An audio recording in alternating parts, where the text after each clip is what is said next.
All right, welcome everybody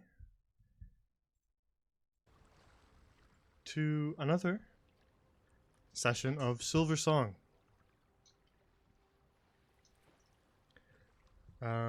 Bookkeeping first.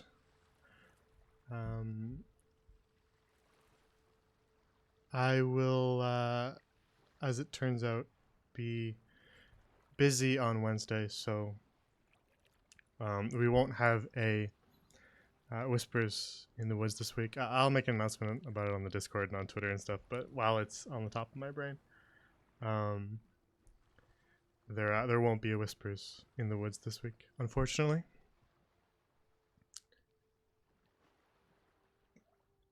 But we will pick up again the week after. If I wasn't busy the day before and after too, then I would reschedule it. But unfortunately, I am, so we'll just have to skip the week. But back to this campaign. I don't think there's any bookkeeping that relates to this campaign. You all did your level ups and all that, so we're all good to go. Silversong, there we are. So, previously on Silversong, for those who have missed a session or two, or maybe are just joining us today, the party is hunting some missing researchers on behalf of a woman who is sick with a mysterious disease. The woman is the benefactor, the sole donator to their orphanage that they all come from. And so they're attempting to save her in an attempt to save the orphanage as well. Now, the researchers were looking into stories of a mysterious lyre, the instrument, like a harp, that was said to have had curative powers, though most folk believe this to be a children's fable. Now, the researchers found a lead that looked into it, but then broke off contact with the benefactor. And so the party have been hired to find the researchers, which has led them to the south of the kingdom, to a coastal town called Silken Shore. After looking around in Silken Shore, they met one of the researchers who stayed behind when the others departed, as she was sick and was going to catch up with them later. That was a Nyanhari, or Ketshi in this area, as they would call her, girl named Pavlova, who told the party that the researchers headed to an island off the coast. And after arranging with some fishermen, who were a little wary to bring the party there, they managed to arrange passage on a fishing vessel in order to make their way to the island.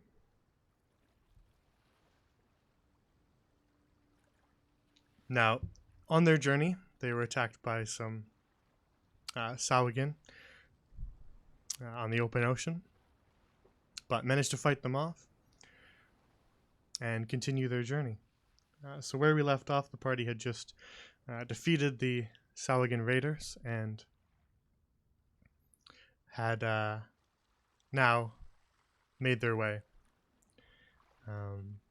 drawing ever closer to the island. They ended last session with a level up, so they're all now level 3. And that's where we return, to the fishing boat, as it makes its way southeast, as the party tests their luck for the day by making random rolls. So let's get right into it without further ado.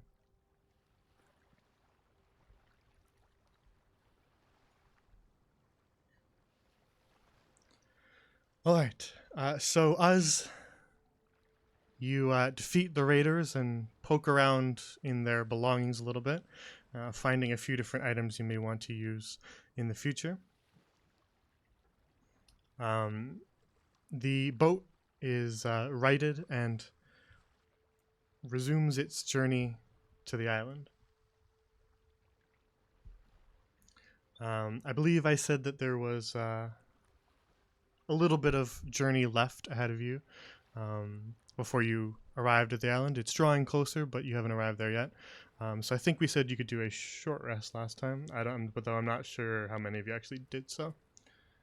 I did. I did. Well, if you want I to also do it, did. I assumed, that you guys had done it. So good.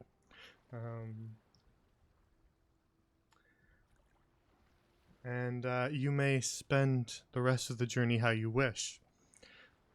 Bruno did tell you that there was a small cabin below deck if you wanted to use it, but it is up to you how you want to spend the rest of your journey.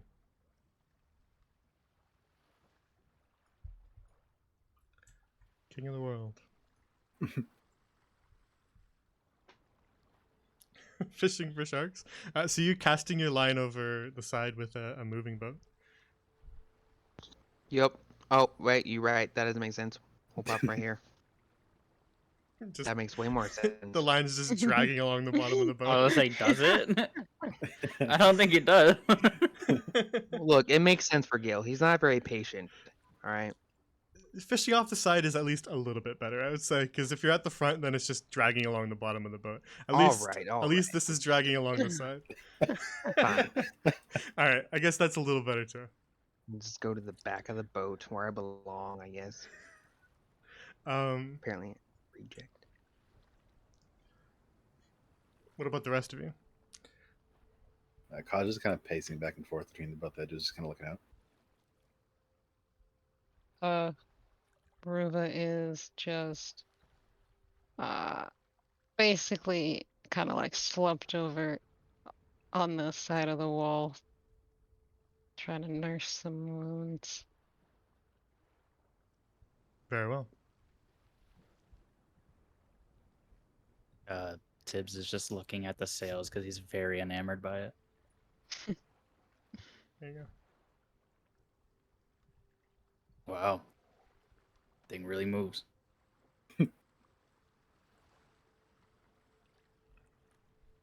Got the thinking man pose going on. Real philosopher type B right now. So each of you occupy your time as the boat draws ever nearer to the island. With the crew bustling about every once in a while, busy with ship duties. But they seem to have it covered and don't require much help, as you have healed up the wounded woman who is now behind the wheel. And after passing about another hour or so, the ship draws closer to the island. The island itself, as you look off into the distance, is not incredibly large, but it's covered by a relatively dense forest, which makes it a little bit hard to tell what lies inside the island, though you can see a lot of shoreline. And what is sort of interesting about the island as you draw near is you can see this sort of green tree line, and then you can see the pale sand. But in between those two, you just see almost like a solid line of purple. Uh-oh.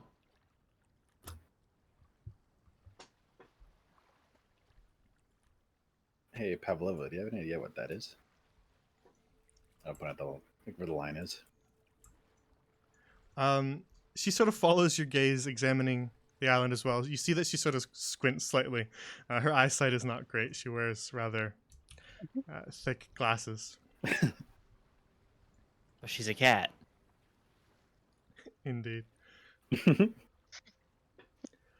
And eventually, after a moment of sort of examining it, she says, the island, the locals call it Lavender Island, and I suppose that might be the lavender plants. The flowers are sort of a shade of purple like that, right? She sort of looks towards Kaj. Yeah, I guess that makes sense. It just lines the jungle like that? Well, sort of along the grass, I suppose. I guess we'll have to see when we get closer. I mean, it's certainly beautiful, but it doesn't seem, natural. Granted, I haven't really seen many. Maybe it is. And within about 20 minutes or so after, you have a better view of the island. The boat draws closer. And the fishing vessel gets you sort of relatively close to the island before the crew busies themselves pulling up the sail and throwing an anchor over the side.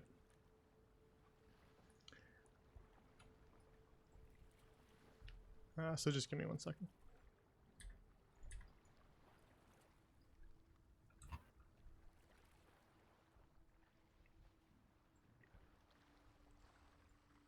We go down, down, down. The burning ring of. Don't say fire near Kaj. What'd you say? Why? If anything, it'll make him happy. We're Just fire still right? on this boat. I haven't been able to make a flame the entire time we've been here. I was about to say, I think he specifically didn't. I really want to. Do it. No, we're almost there. I mean, I can't stop you.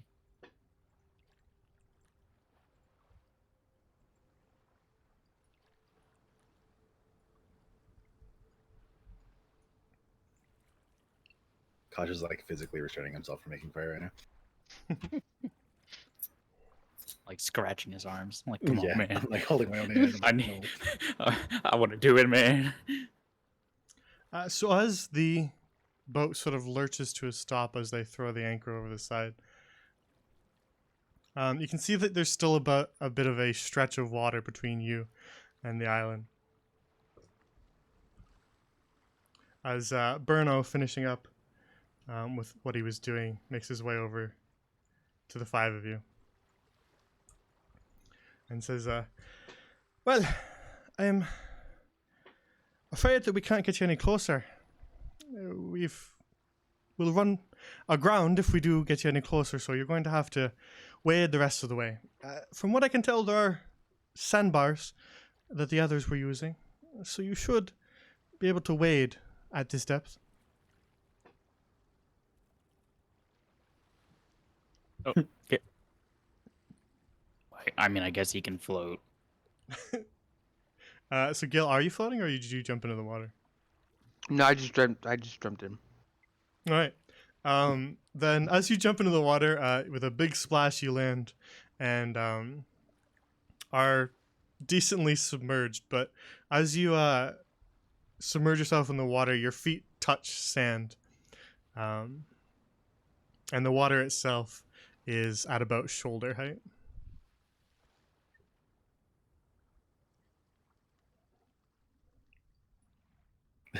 Kaj is gonna look at Ruben and Pavlova like, "Are you?" I was you gonna guys say, gonna be okay? yeah, Pavlova, are you good? I should be all right. If I can't wade, then I suppose I will have to swim. I mean, if you land near me, you can just hold onto my shoulders.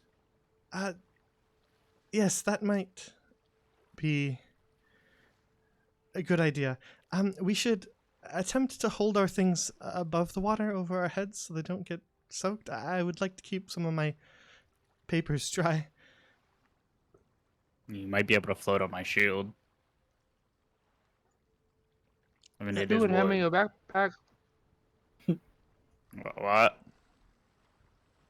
The backpack. Oh, Her It- bag. Oh, just put her stuff in on your shield. Flip that across. Or I could carry it. There we go. Can somebody take mine as well?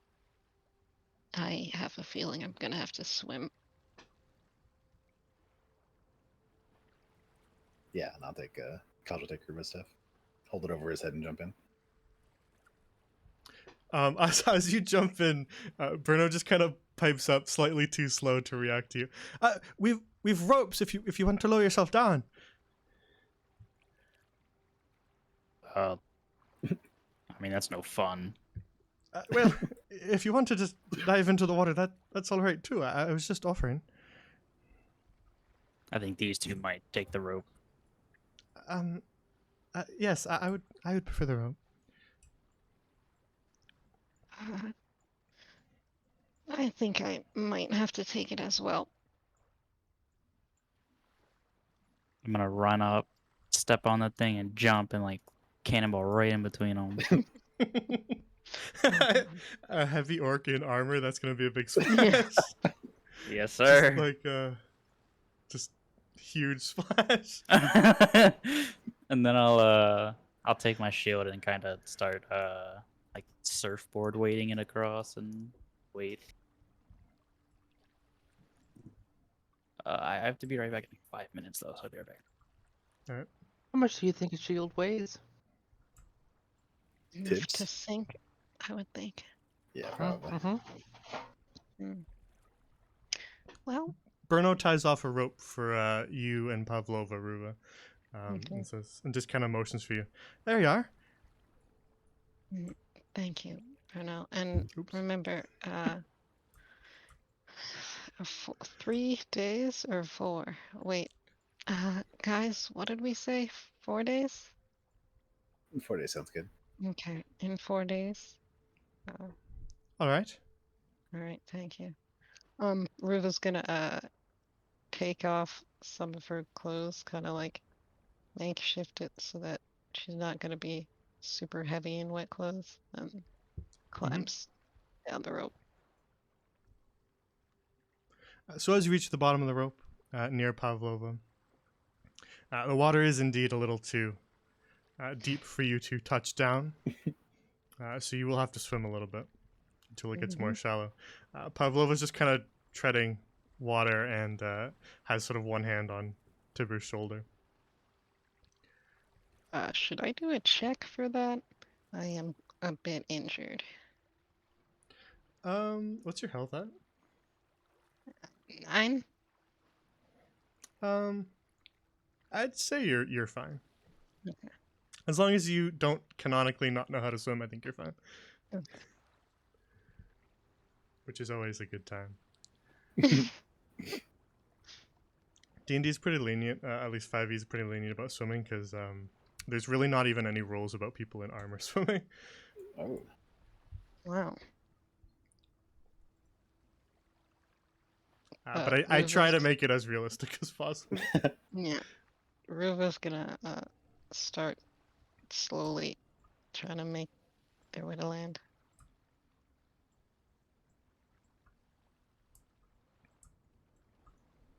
Kaj is getting more excited to make fire, like every second he's in the water.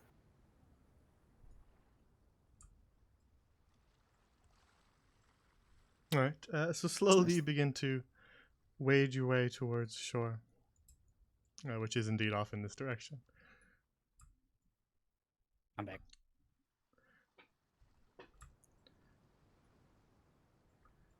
And off in the distance you hear Bruno just calling out, "Good luck with your travels, we'll be back in 4 days." Right, thanks. Kaj is just gonna wave. Ruva will not wave. Ruva is drowning.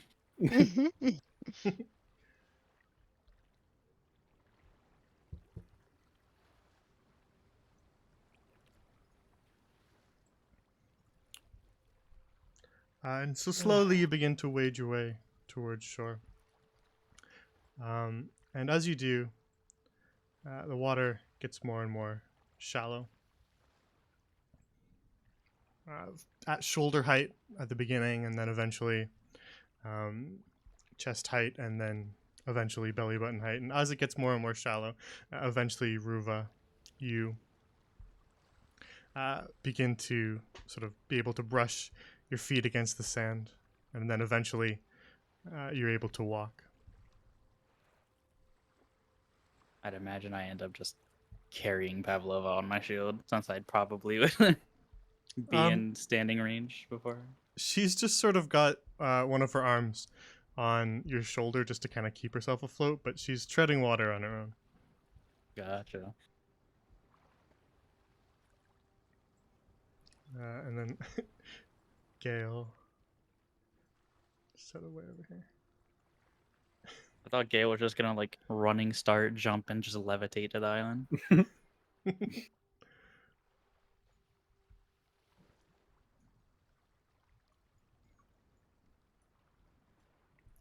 So slowly but surely you wade your way along the sandbar towards the island, with some areas being a little deeper, some being a little more shallow, but eventually you find the shore and are able to touch down and pull yourselves, still dripping, up onto the sand. The sand on this island is similar to Silken Shore, though it's a little more coarse and rough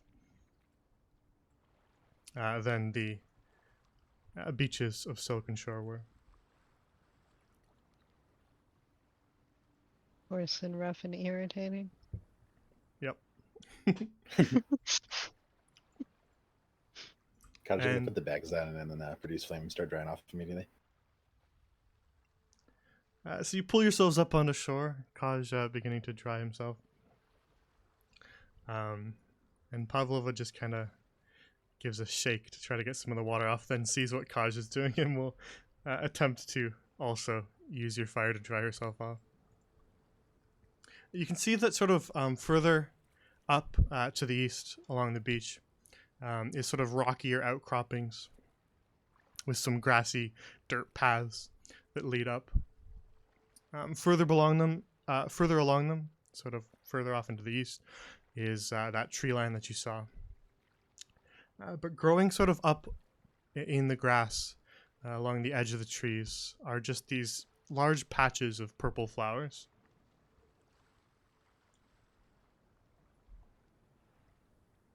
Oh, wow.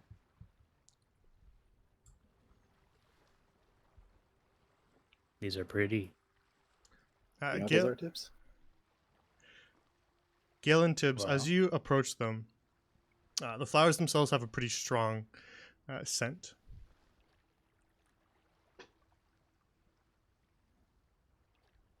Is They're it a like good scent? Yeah, I was just about to say that. What's that? Is it pleasant or? It is. It is a very sort of gentle, relaxing scent. Comfortable. This would make a good soap. Or a good place to nap? I mean, I wouldn't ruin them. I didn't say lay on them. Just lay like right here. No, you're right. Well, Never know with maybe you. I mean, fall out of a tree onto them. that's not true. I just pick a different tree. Pavlova, do you know where we're supposed to go? Um, Well, I mean, she never made it this far. she's I mean, still does sort the of note say? she's still sort of drying herself. Yeah, Kaju's just holding out his hand, like full of fire, next to her so she can dry still. She's sort of sticking near it. But upon being asked a question by Yugo, she says, the head researcher, he said that it was somewhat inland from the beaches. He said that we were looking for ruins. Well, that makes sense. It's also a little concerning. That makes it easier. Let's go. Don't run off. We're on an unknown island, Gale. Come on. And we have someone to protect. I'm vibrating with excitement. Gil smashes against the invisible wall. Damn it. You're a pretty Bears good didn't load mime. again.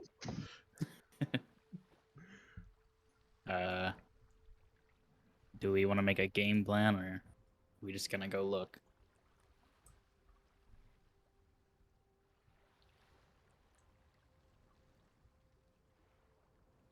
It's a group question. If I could run any further, I would from you. Rue's just gonna grab her pack and go change into some drier clothes over here. Yep, you do have some changes of clothing in your pack.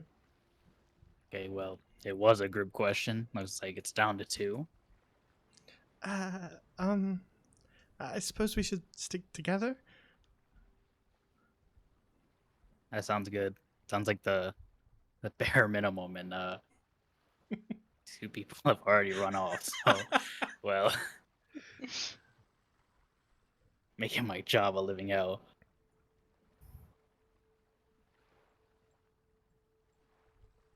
I guess I'll try to be more towards the front. Try to stop them from getting to Pavlova. If something were to happen. Guess we'll wait for Ruva instead of just walking off. Chivia, that made me laugh. Just, all right, gang, let's split up. I'll check the bedroom with Daphne. Ruva comes Scooby, out. Shaggy, you two go where the monster will definitely absolutely be. And also find food somehow in this abandoned fucking mansion.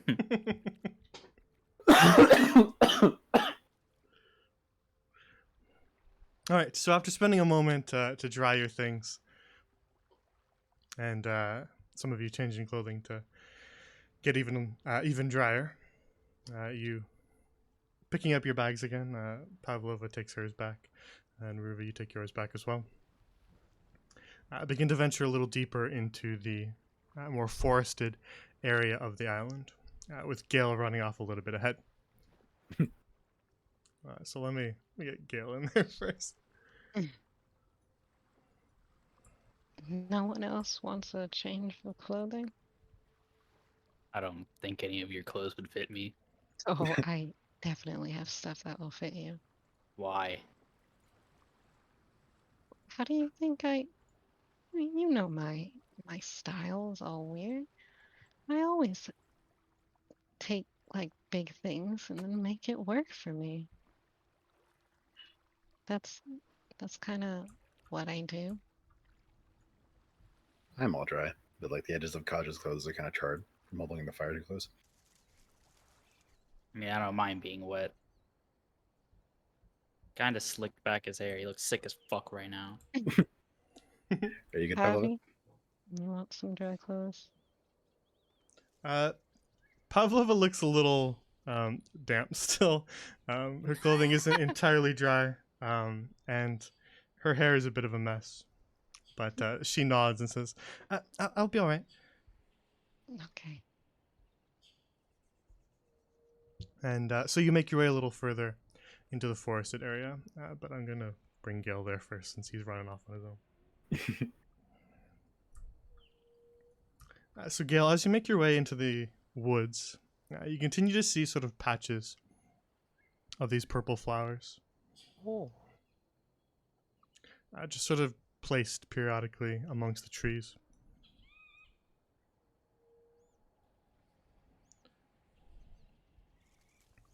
From what you can gather, it appears to be relatively common, and was definitely the source of the purple that you saw back on the boat.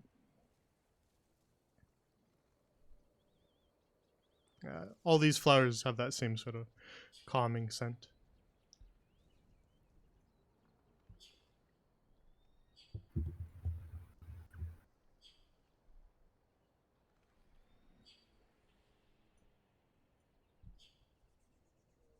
And the rest of you proceed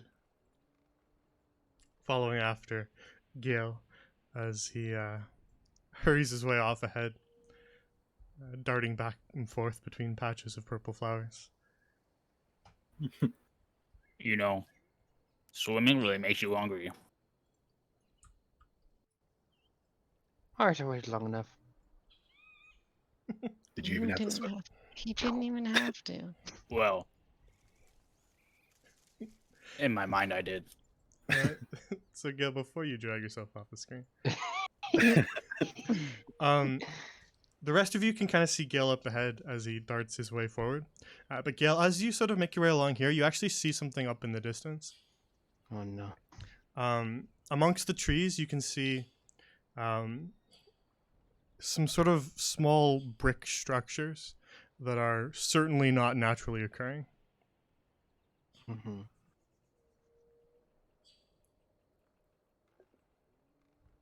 Would you like to continue? Mm-hmm. I thought so.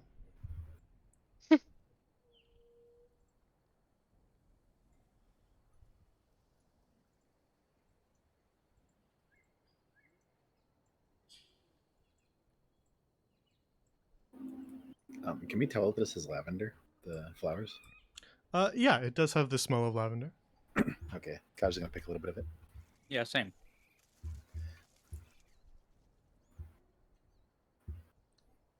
I'll make a nice soap out of it. Guys, I think there are mountain lions for some reason. in They this sound world. really small. Well, there aren't big mountains here, so they would be. Like abnormally small. Wait, maybe it's just Pavlova. Yeah, I thought it was Pavlova. I think that's offensive. She's just got the hiccups. Oh. That's what it sounds like. She drinks too much We seawater. weren't supposed to drink the water. I couldn't help it. I'm not tall as he. So as you make your way sort of deeper into the forest, as the trees get denser, the four of you as well as Gale see these sort of brick structures off in the distance. There's no way it's this easy. Those are looking like the runes we're looking for. So Gale, as you sort of examine this structure here, you can see that it has thoroughly fallen apart. It's sort of very old-looking stone, with pieces of it lying strewn everywhere. A rather thick coating of moss covers most of the bricks that once made up whatever this structure used to be, as really only one wall still stands.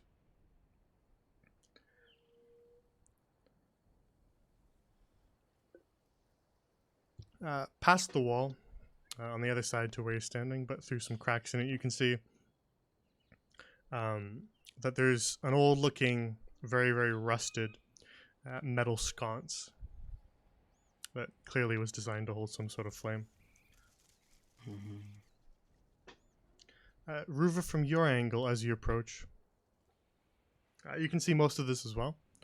But you see sort of this corner here has something kind of carved into it.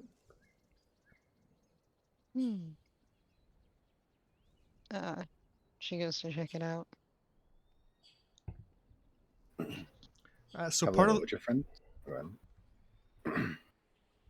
just let me continue. I'll get back to that in a sec, guys. Yep. So Ruva, as you examine, you can see that part of this broken down wall has a sort of figurehead carved into it in stone. And the figurehead appears to be rather old as well. It's also covered in moss, and part of it's broken, but it is the head of a dragon. One of the horns has been broken off, and lies also covered in moss on the ground.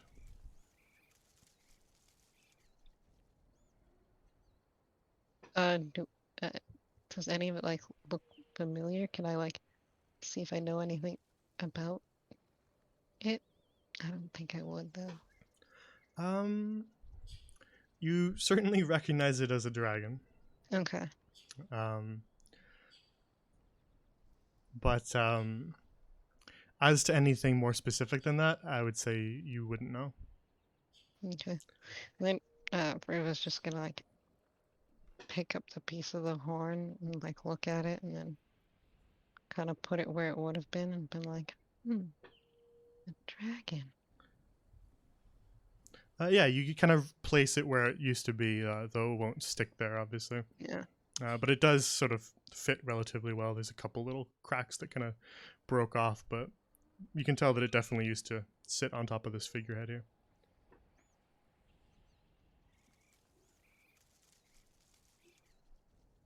And just so you can ask a question, but I wanted to get back to this. As they're over there looking at that, Kaiju wanted to ask Pavlova something. Oh yeah. Please return to Pavlova and ask, would your friends have left any signs or any indication of where they were going? They said it was sort of central to the island. I don't know if they would have left anything. I don't imagine this island is all that big. Okay. And as you sort of make your way over here, you can see that there's another one as you're walking and talking with Pavlova. There's another dilapidated brick structure, though this one appears to be at least standing a little better than the one to the north. And Pavlova walks with the two of you over towards this one. You can see that from your angle, two of the walls still stand, including what looks to be a rather old stone door. And as you approach it, you can see two figureheads and some old rusted torch sconces sitting out front of this door. And this, like the other building, is covered in a thick layer of moss all over it. I wonder if this is the ruin that they're talking about. Doesn't look like it. I'm not sure, but we should look around at least. Are these the footprints down here, like fresh? Make a survival check for me.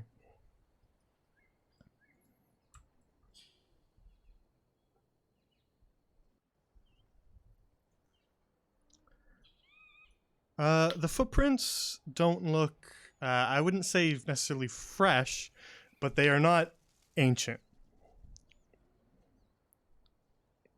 So they weren't made hundreds of years ago, but they weren't made today.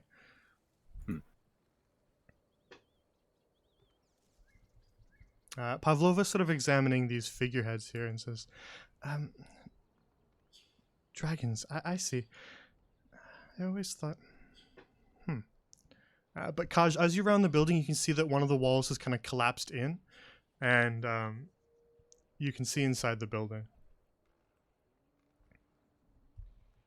Hey Tibbs, check this out. Well, These footprints, they're not old.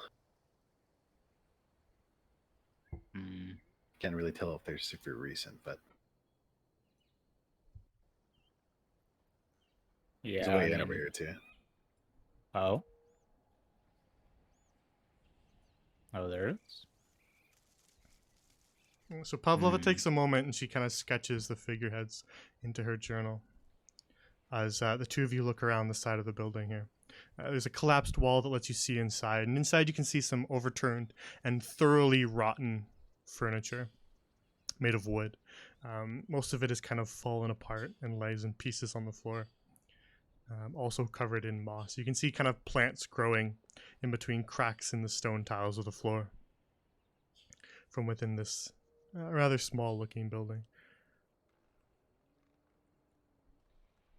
Those are the Tibber, oh, make a history check for me. Because this is something that you might have a little bit more versed in than others. Never mind.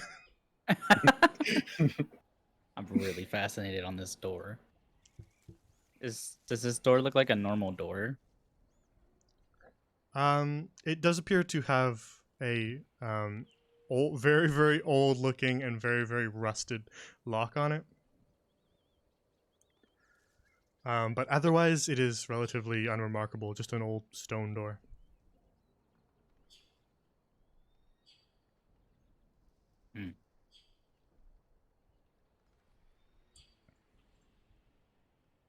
I'm gonna knock on it, see what happens. Gosh, you hear a knocking from the other side. I'm gonna knock it the other way. Oh, there's someone inside, Bevel. Yeah, that's all I'm gonna say. What? Did you just walk in? Yeah, no one's home.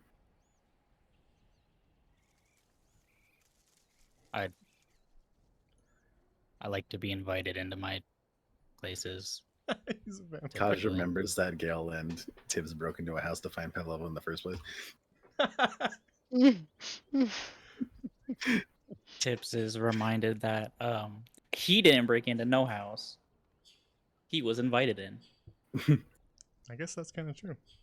By Gale, who broke into the house. Yes. It's different. Doesn't count if it's like that.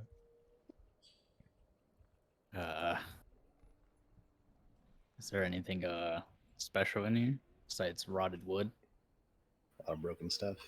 Those footprints come in and go out. Indeed, Kaj, they do. The footprints, you can kind of see them in the mud outside of this old brick building.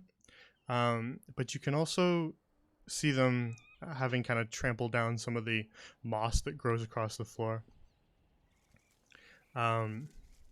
And as you sort of look around, you also see that the footprints do, in fact, leave the building as well. And sort of make their way off in this direction. You'd think it was just the scientists. It's probably just looking like we are. Maybe. Or do you think like the floor opens up and there's like a secret cavern? So we're gonna look around for like secret like indents or special things that would look out of place. You can make investigation checks if you want, both of you. Oh boy. My eyes don't work that well. I told you. There's something here. I can feel it. Tibbs, you spend your time just sort of stomping around on the tiles, trying to see if one of them is hollow. But you don't find anything. Kaj, you sort of investigate, looking for more footprints, but from what you can tell, whoever was in here also didn't find anything. He's just gonna let Tibbs have his fun in there. Speaking of, why is there a lack of noise right now? Where are the other two? Well, speaking of, I was actually going to get up to them, so if you two just pause for a moment. A little bit more to the north, Ruva, you were discussing something with Gale. Gale, should we light this? I don't know. Look at the flowers. They're all wilted. But like dragons. Nope. I had enough dragons. Fire? You're talking to the wrong person. I'm not the one who has a thing for it. Should we get Kaj? Do these flowers still smell? They do. Smell good? Indeed. The flowers sort of have a scent that almost is covering the island. Even if you get away from some of the larger clumps of it, you can still just kind of gently smell it in the air. It just sort of hangs across the whole island. This scent of lavender. Do they look like they're wilting though? Wilting? Mm-hmm. No, they look quite healthy. Oh. There was a little difference. I was a little concerned. They're just smaller. Ah. I don't know. I mean, if you want to get him. Ruva, can you make a perception check for me? Sorry, Chibi, you spammed caps, so they got you. Ah! Perception. Okay, correct, JP. All right, you don't hear anything.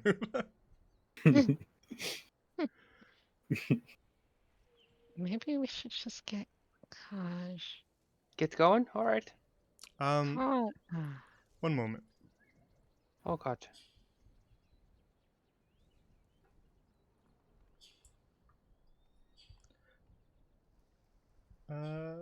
Between you and Gil, who has the higher passive? Probably Ruba. Passive perception. My passive is a 9. So probably Ruba. Probably perception. Yeah, 11. So as the two of you sort of debate whether or not you should go get Gale or get Kaj, and then sort of decide to head over towards the other building, Ruva, something catches your eye, and you see it just sort of out of the corner of your eye, about there, through the trees. And the reason that it caught your eye was that it was a human silhouette Ooh. that broke up the tree line. And it catches your eye, and then you do sort of a double take to look back at it, and you see something standing in between the trees in the distance. Ruva has her hands on her daggers. Gale, we're being watched. That sounds very good. Not at all. Come get the others. Alright. Am I allowed to walk? As you start to take a couple steps away from the figure, Mm-hmm. it begins to run towards you. Oh So that'll be an initiative roll. no.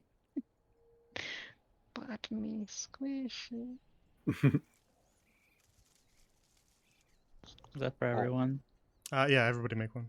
Okay, good. They're still in the Oh, vicinity. good. Fucking roll. Let's go. Turn this off.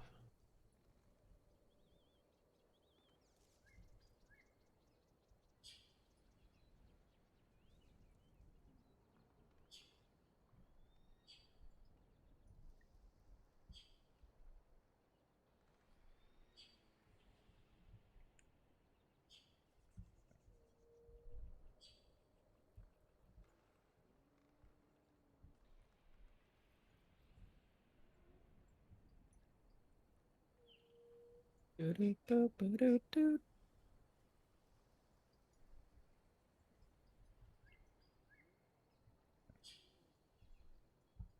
We are in trouble. Nah. I am very injured. There you go. It's just you. Yeah, we I'm took gone. a short rest. She Yeah, didn't and heal. I took the hit die and I got a 1. You only used Remember? one? Because I only have 2. Yes. Oh, I would. What? That's okay. I didn't know when we were gonna long rest. I was being careful.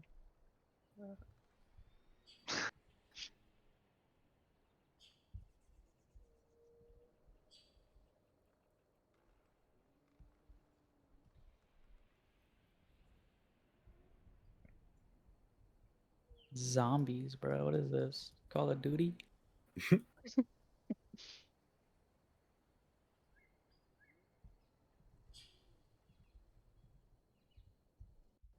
All right. Now then.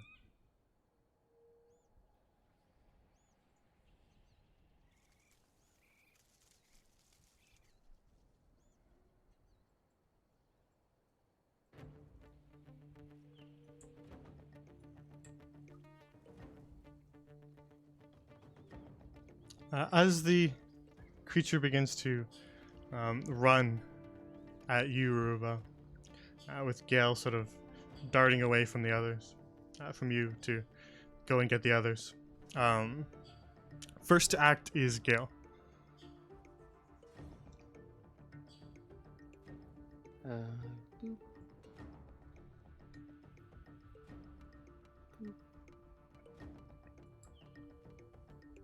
Guys.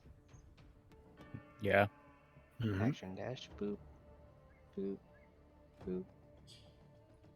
We got a bit of a problem. There's something following us and it looks like it wants to hurt us. Where at? Go north of here. You'll see Ruva.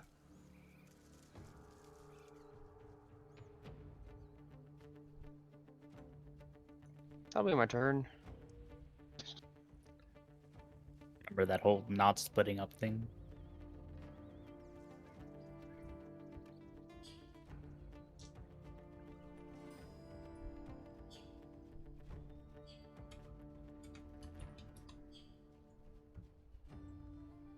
Alright, so Gale, you dash your way around the building and warn the others that there's something out there.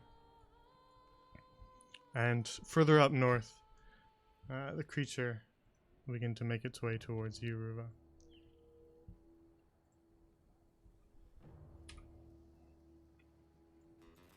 And will dash towards you. Far faster than a common undead. Which, as it draws closer, you get a good look at it. Ew. It is sort of half decomposed and absolutely emaciated. You see its stomach is incredibly the skin is sort of taut along the bone there. And the creature looks incredibly thin.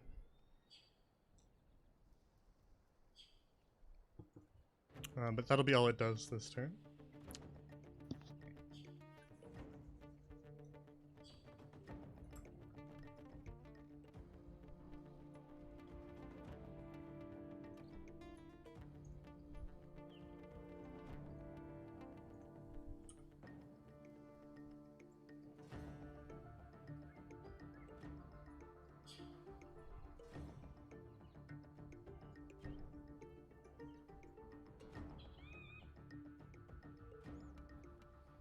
Alright. Dibber, it's your turn. I will move here. Pavlova, please go in that building. Right. I'm gonna check a hand axe at this dude. No, a javelin. Because I got 80 of them now. Oh, pretty good.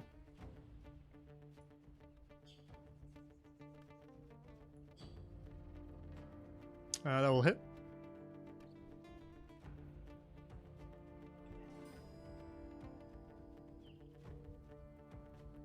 As you round the side of the building, you see another one of those emaciated creatures making its way towards you, Tiver. And you have to javelin and throw it at it, spearing it into part of its chest. And the javelin just sort of impales the creature and sticks into it as it continues to stand. Gosh, Gale. Stick by me and we'll stay around this place. And we'll be fine. That'll be my turn. Very well. The next to act will be Pavlova, who makes her way into that building and hunkers down behind the old rotted wood in an attempt to get out of your way. Which will bring us next to Ruva. Okay, Ruva's going to bonus action disengage. Mm-hmm. And then I think action dash. Mm-hmm. I think you get here, right? Yep. Okay.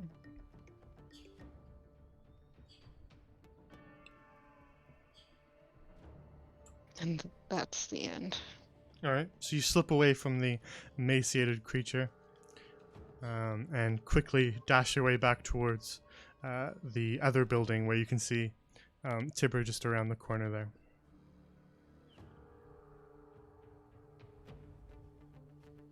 Yeah, she's just gonna say, there's one behind me too. Oh, well, there's another one. Okay.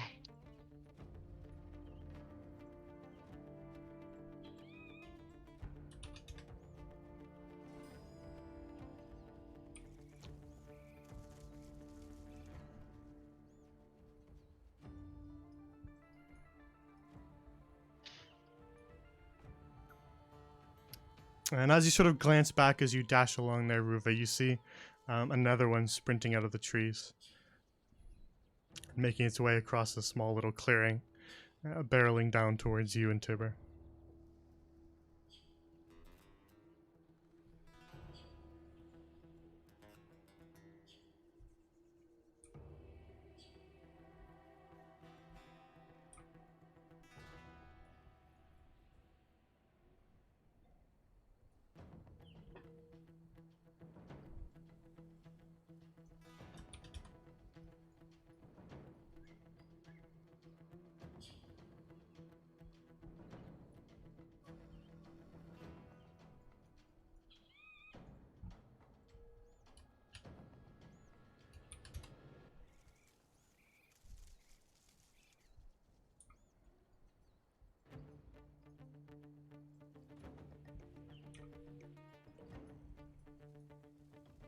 All right.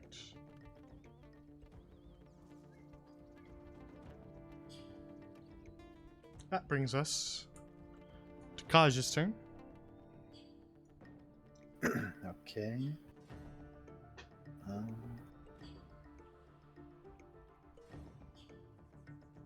Let's see.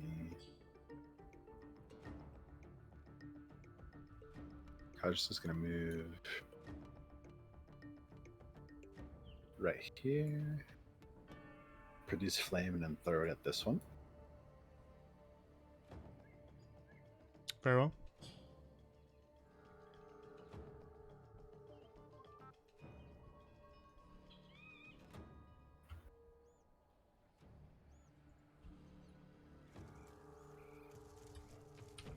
So that hits for 4 fire damage. And then he's also going to do a second level healing word on Ruva. All right.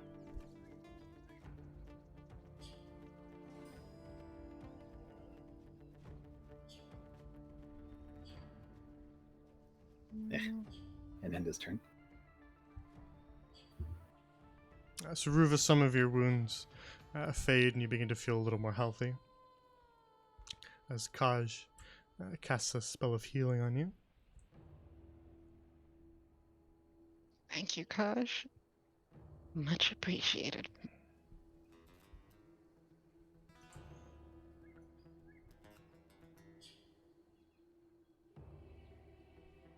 And Kaj, as you turn your attention to heal Ruva,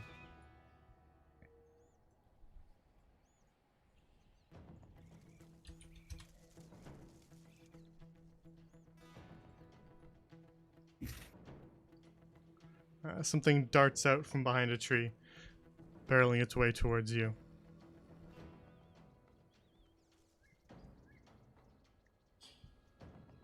And as it reaches you, it lashes out with one of its arms, and you can see that it has these sort of long fingernails, not claws, just overgrown fingernails.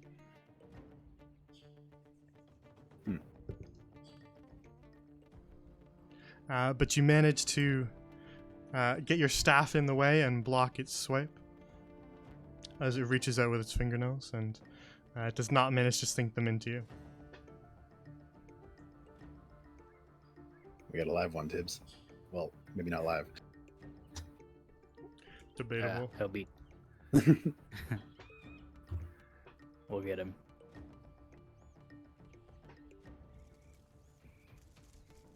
Alright, which brings us back around to Gale.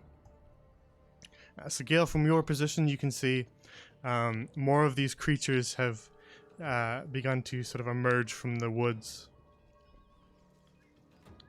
And now there's several targets.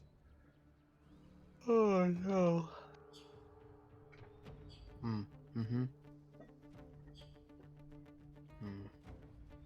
Hmm.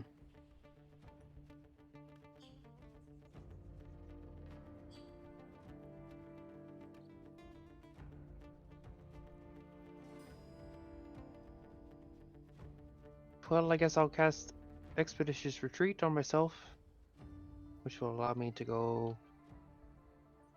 my feet as a part of the cast an extra bit. Mhm. We'll step here, and then we'll go ahead and swing at him. Very well. This time with the correct modifier, as I learned. Hey. You land a blow against the creature.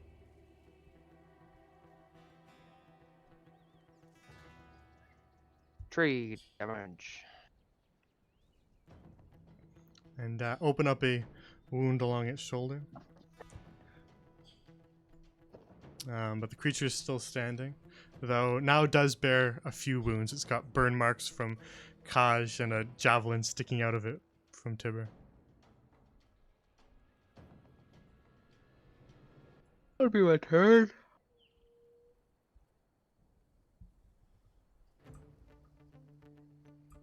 Alright, then the one that Ruva initially first saw begins to dash its way south towards you as several of these creatures all begin to close in. As you slice at the one in front of you, Gale, it returns the blow by also slicing at you with its fingernails, attempting to dig them into you.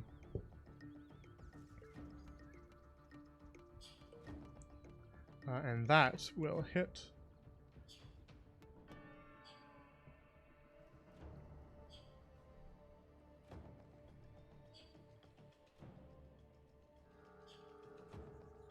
For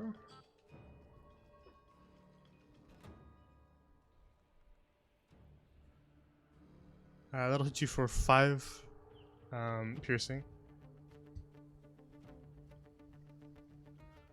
Nasty fingernail. And then make a con save for me.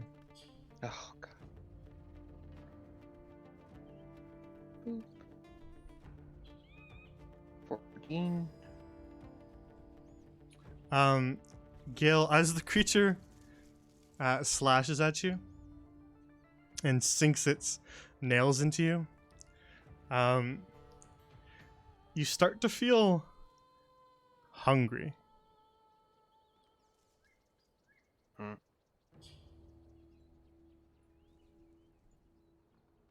But that's all.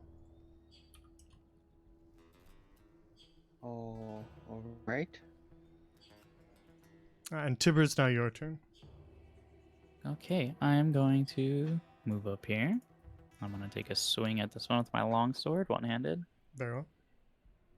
Don't fuck me, game. I hate this game. I will action surge and swing at this one with the longsword. Sorry, same one? This one. Gotcha.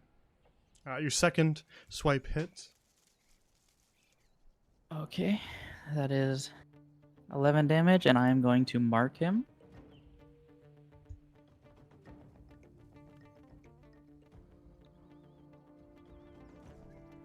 Unwavering mark. No, you're not, because the creature falls to the ground. Oh shit, okay. What the fuck? That's my turn. What the fuck?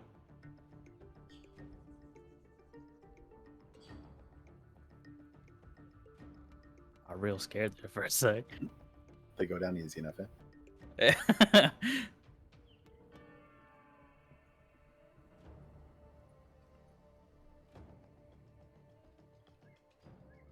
Alright, then Pavlova will keep doing what she's doing. And it is Ruva's turn now. Okay, Ruva's gonna move here and attack that one with daggers. Very well. Hey. All right. Okay.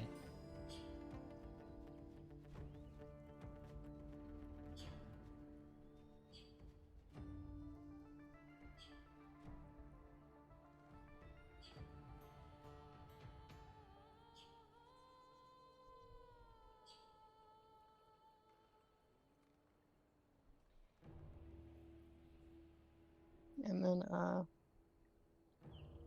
do that with the bonus action, another dagger attack.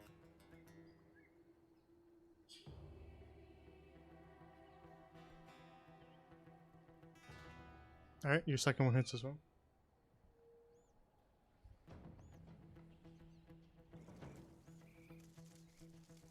No.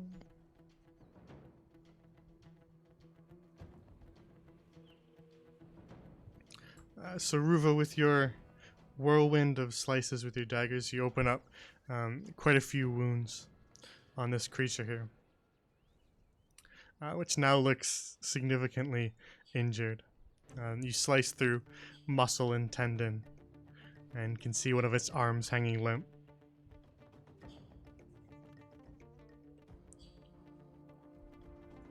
Still barely standing. Hmm. Okay, that's the end of. Yeah, she's gonna. Can she sheathe her dagger?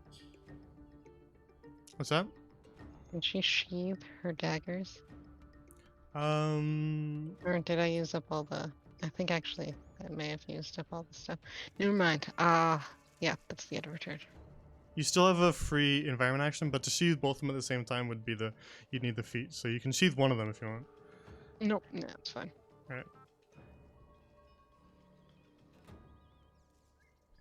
You could alternatively just throw them on the ground. Nope, she's all good. The creature near you, Tibber, lashes out with its fingernails, attempting Come at to me. find a gap in your armor. And with a miracle 20, it will. Oh, Was really not Bruh. expecting that to hit you. I'm like, there's no chance they'll ever even touch Tibber. But you have a 19 now, right? Yeah. All right, let me make that.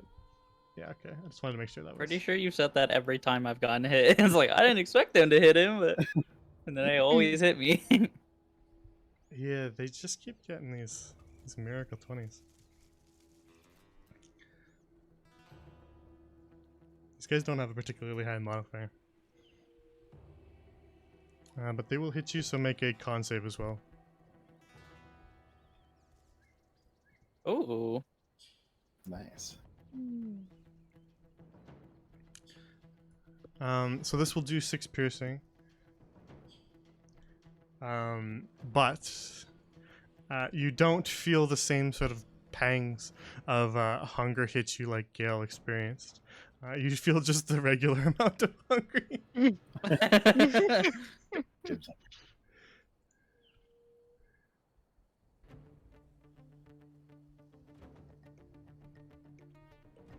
Alright.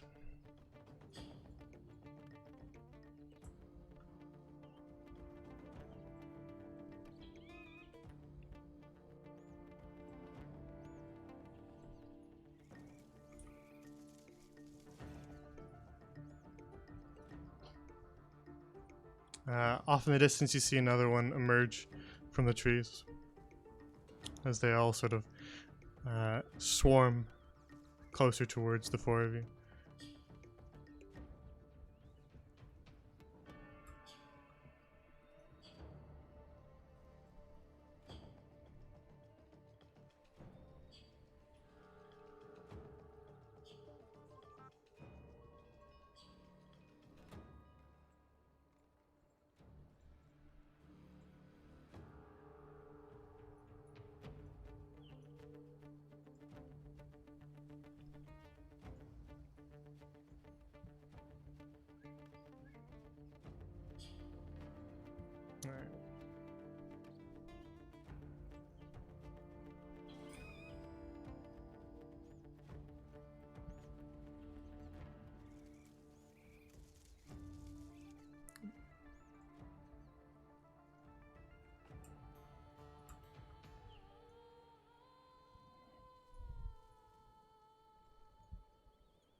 Kaj, it's now your turn. Okay. Kaj is gonna shillelagh and then take a Mhm. swing at the one right in front of him. Very well. Nice. That'll hit.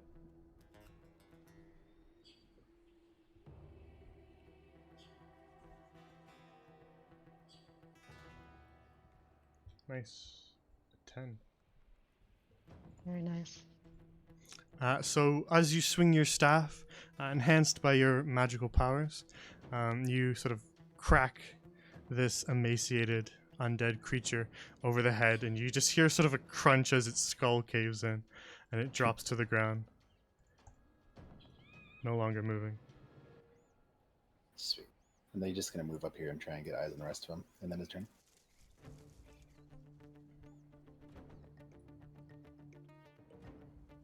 Alright.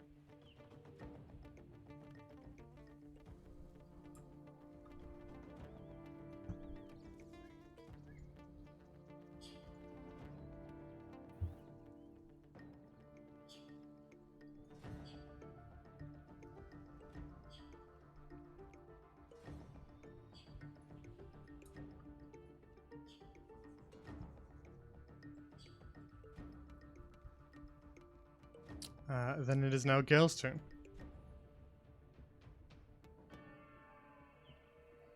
Alrighty then. Boop. Boop. Oh. Bad boop.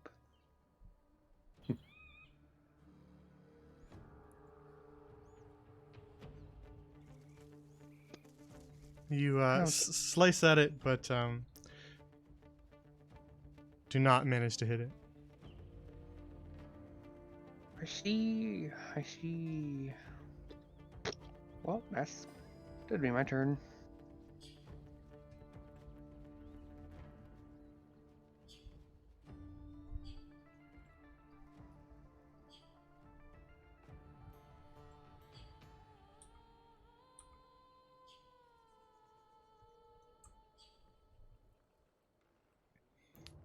One of the creatures sprints its way past Tibber and dives at you, Kaj.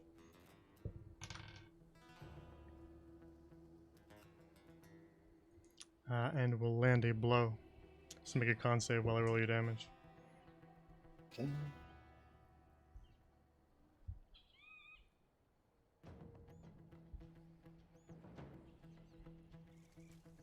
Alright.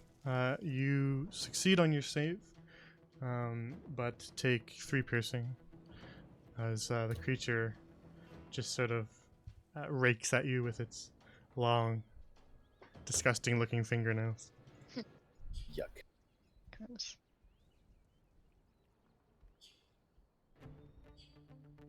Which brings us to Tibber.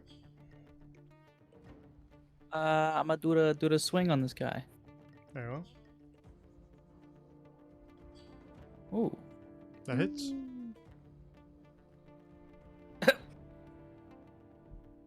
And if he doesn't dead, I'm going to mark him. He is still standing, although you get a rather deep wound on him. Very good.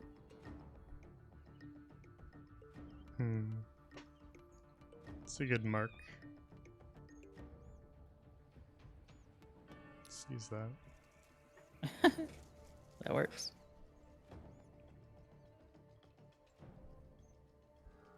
That's my turn. Alright. Then Ruva, it's now your turn.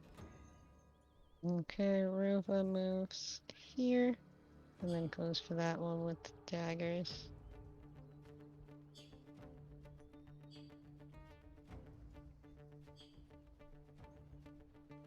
12 hits. Oh.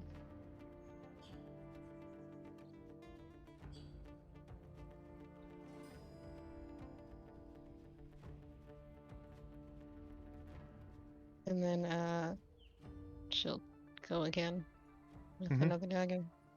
Your first slice opens up a rather large wound, but the creature is still standing, so you take another slice, also hitting.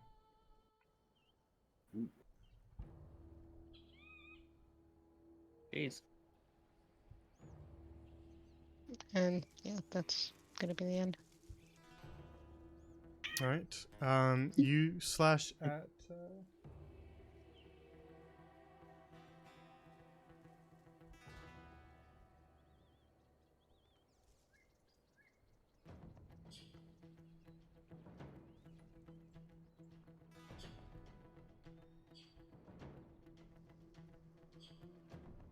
One sec.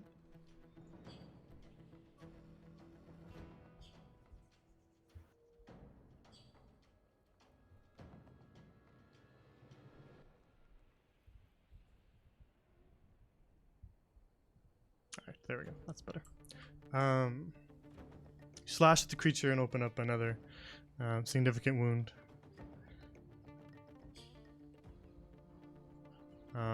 And it now looks rather worse for wear, but is still standing.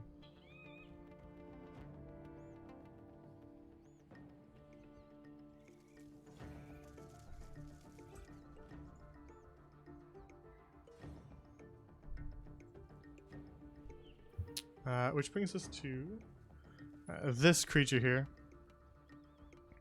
who I believe is going to attack the less armored Gale. He has disadvantage on that. Indeed, he does.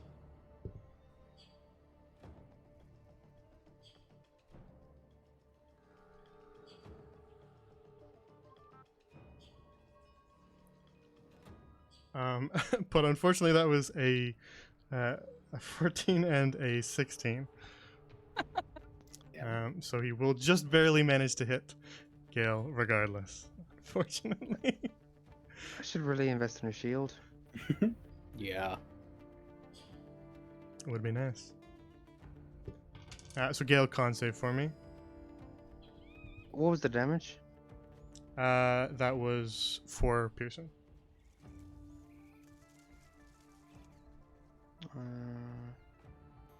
Make me hungry. All right. You feel your stomach gurgle, but you don't feel that same sort of painful pang of hunger.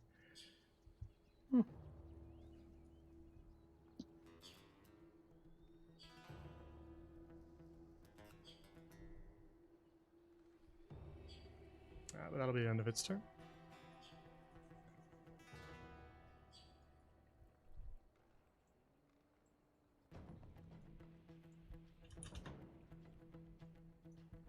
All right.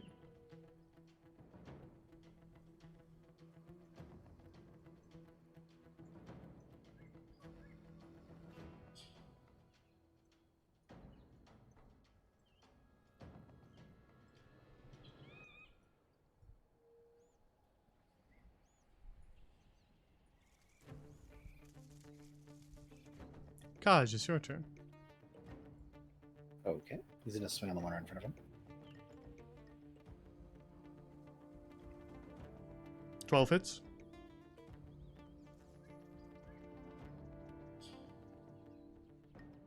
Nice.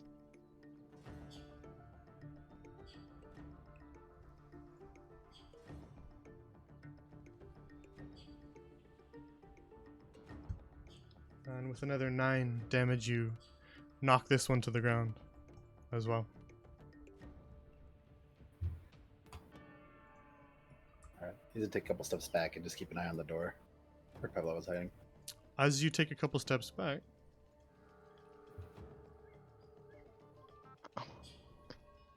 you see another creature has sort of approached from behind you all, is making its way towards the cracked area of the dilapidated ruin. Alright. I have enough movement to go block the door, right? To go stand right there. What's that? Do I have enough movement to go stand right there? In the middle of the doorway? Yeah, it's 10. Okay. Yeah, you can also diagonal that. Okay. Yeah, he's just gonna go stand in the doorway then. Like that. And end his turn. Alright, you round the corner and sort of place yourself in between this emaciated creature and the collapsed part of the wall here. And you see it sort of turn its attention towards you as you dash towards it.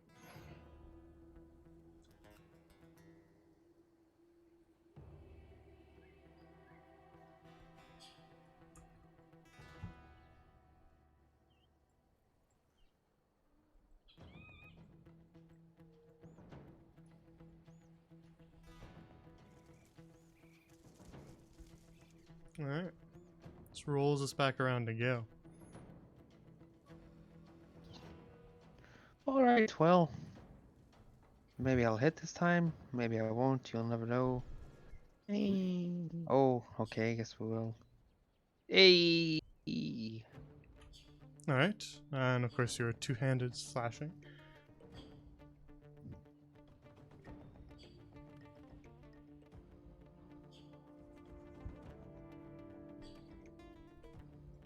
So you retaliate to the wound that it gave you with a slash of your own, opening up quite a large slash across the chest of this monster here, who is now looking significantly wounded.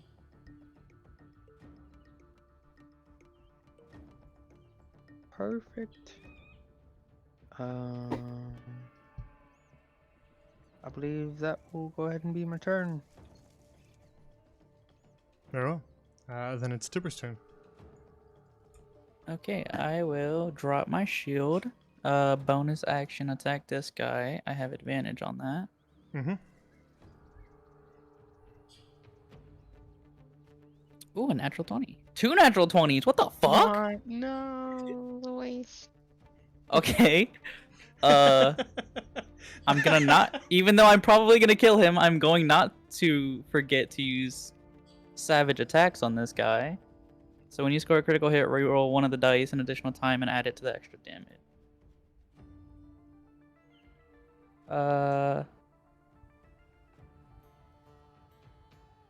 So I can reroll the 5. It is not even remotely gonna matter. Let's not bother. Aw, I wanted to fuck it. I wanted to limit test. Damn it. You can go ahead if you want to. It's just not gonna matter. Damn. Okay. Okay. So yeah, that was my bonus action. I will use my item interaction to pick up my shield back up.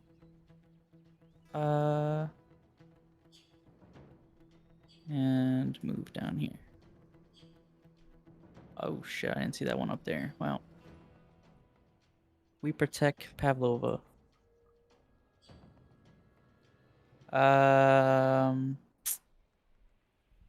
Fuck it, action dash there. Very cool. Very well. As Tibber stepping in to make sure that Gale is not attacked once more, cleanly cuts the head off of that creature there. And then quickly makes his way back around the side of the ruin to help defend that portion of the area. Pavlova just kind of ducks down a little bit better behind this old rotten table.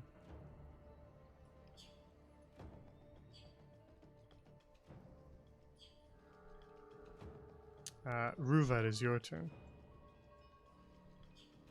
Okay. Ruva is going to move here and attack this guy. Very well. You hit. Nice. And then, again.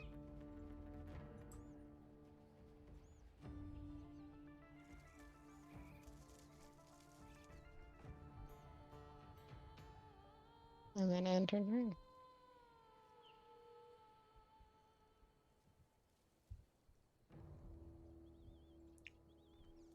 All right. With 2 quick slashes, you manage to open up some wounds across this creature here.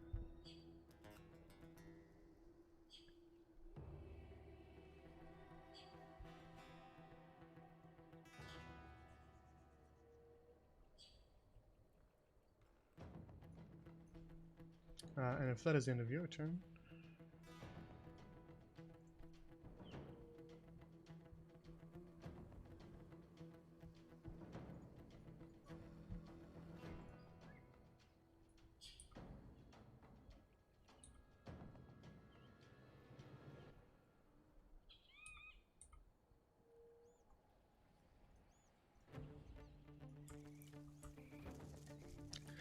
Then, as you slash at the creature in front of you, Ruva, another Uh-oh.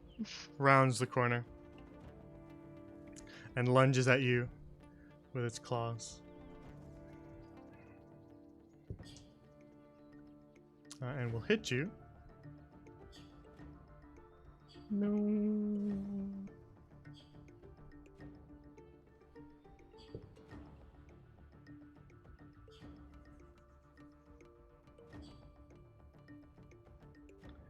For 6 piercing.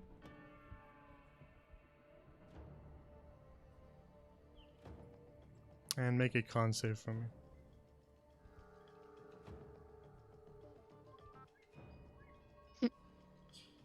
I'm suddenly hungry. Indeed, you start to feel this sort of pang of hunger as your stomach feels just sort of suddenly empty. Tibbs, I think you're right. Swimming makes you hungry. Yeah, I mean, I'm always hungry, but I'm a little more hungry.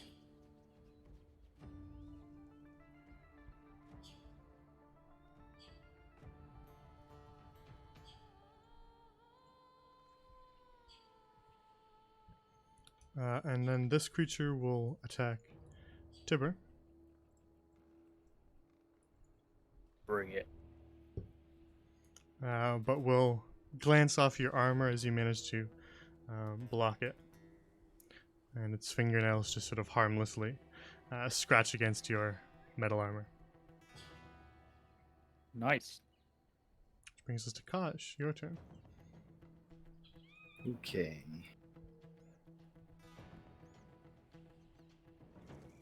I'm just gonna step back a few steps and then he's gonna cast Scorching Ray. You have to roll for each one. I'm gonna shoot one at each of the ones I can see. I think this one, it says range 120. This one should be in range 2, right? The one far away. What's that? It says range 120. This one over here is in range 2, right? Yeah, it should be.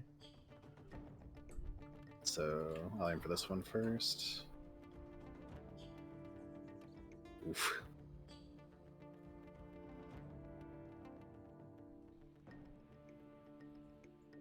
I'll aim for this one next. So that one will indeed miss.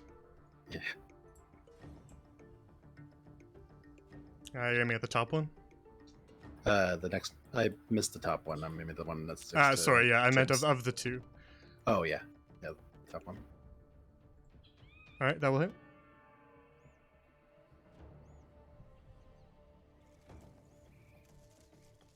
And then the one next to Ruba. That'll hit as well.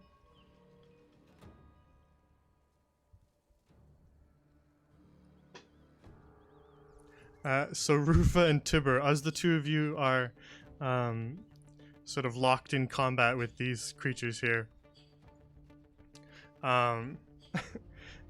two just blasts of fire scorch their way right by your heads and slam into the creatures. The one that hits the one that hits the one that you're fighting, Tibber, knocks it clean off its feet, and it just sort of crackles, still burning as it falls to the floor.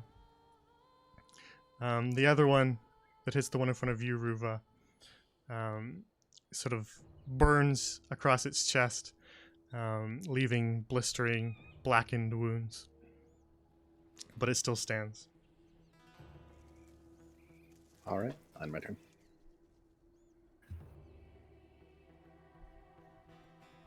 Very well.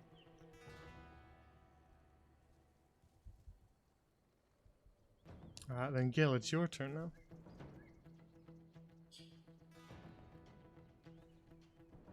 What is this one doing? This one up here? Oh yeah, he's been up there for a while. It is sniffing the air. Hmm?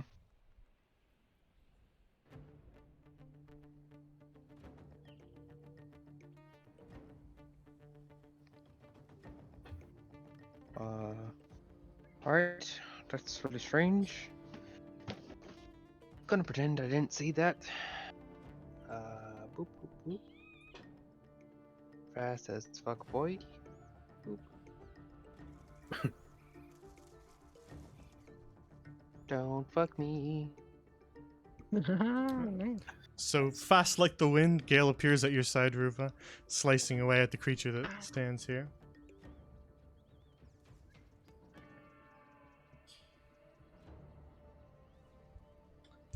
For 11 slashing damage, opening up several large cuts across the creature.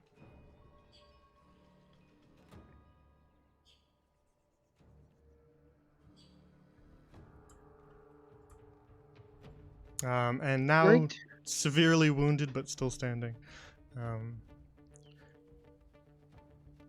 That creature remains. Oh, maybe I don't need a shield. Regardless, that'll be my turn.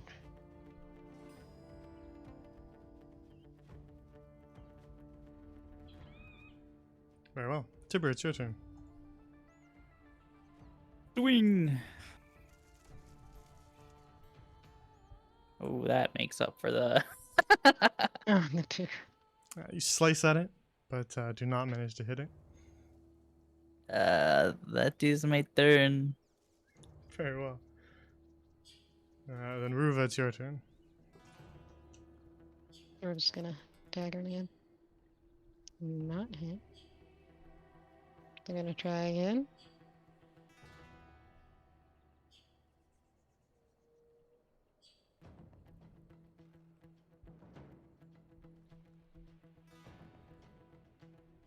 Alright, your second slash lands.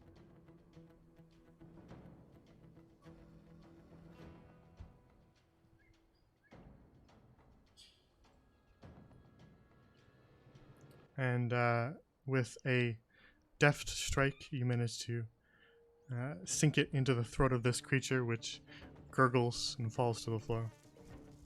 Nice.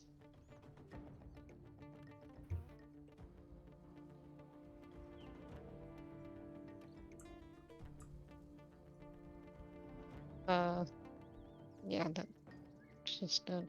I have a question actually. What are they wearing? You can make a check for that, and I can describe it, but it appears to just be sort of rags at the moment. If you Okay. want to make an investigation check and a medicine check later, I can tell you a bit more about them. Okay.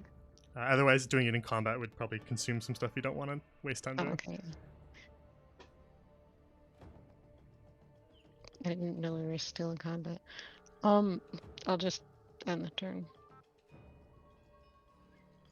Very well.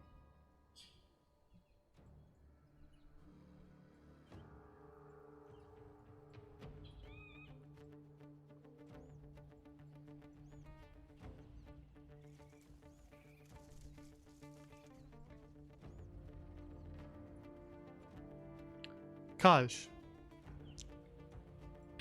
Yep. As the others make quick work of the creatures off to your east, you spin around to sort of find where the other one went. The one that sort of kept its distance. And as you spin around, you see that it is approached.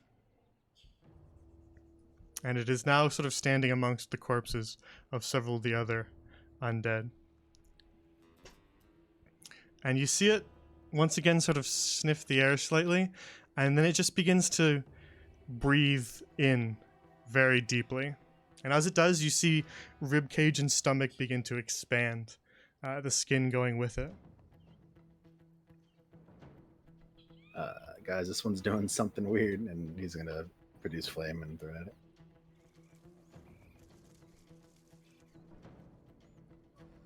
It is indeed your turn.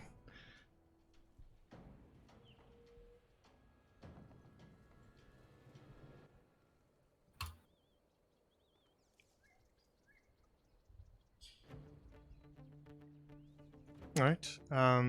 As it begins to inhale, you hit it with a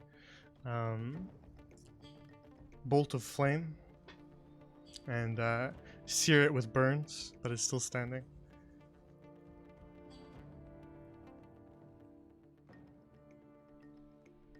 All right, yeah, now my turn. Just like pointing in its direction for the others to see.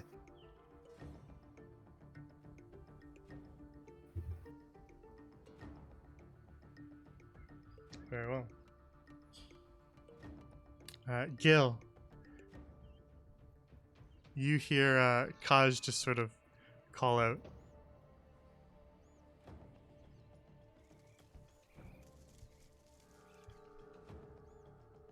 Maybe he just likes the flowers. You think we can leave him?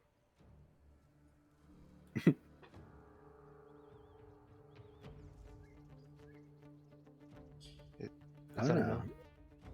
I already threw something at him. He's doing something weird though.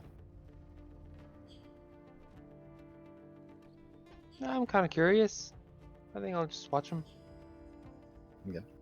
But I'll step right here. And I'll wave. Then it'll be my turn. Gil, with your Eldritch sight, Mm-hmm. you see as the creature sort of inhales, it is siphoning something from these corpses. Oh. You see just sort of this essence being drained from the corpses around it as it just sort of expands.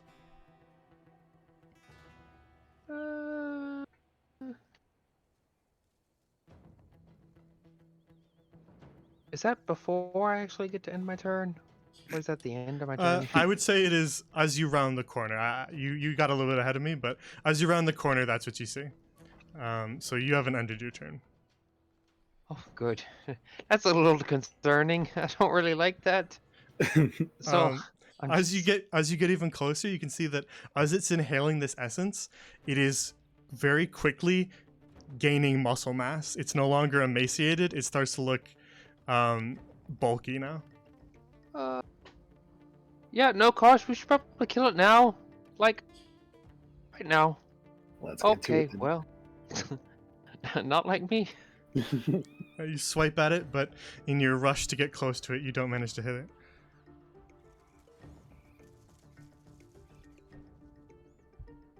it. Which, if that's the end of your turn, Gale, will bring us to Tibber. Tibber, you hear Gale shouting from around the corner about something urgent. Right. I'll go here. I'm gonna lob a hand axe at that guy. Alright.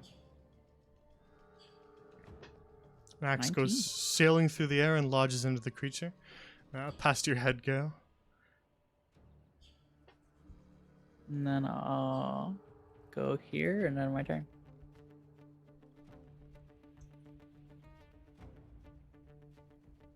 Alright. Your axe, Tibber, is lodged into its ribcage. Ew. But as it continues to expand, it almost just sort of knocks the axe loose, which falls to the ground in front of its feet. Ew. Pavlova's staying where she is, so Ruva, it's your turn. Okay, so Riva's gonna go here, drop her daggers, take out her bow, and try and get this guy. Alright.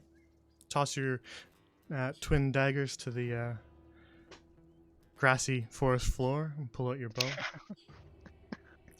Quickly firing an arrow, but in your haste, you don't manage to meet your mark.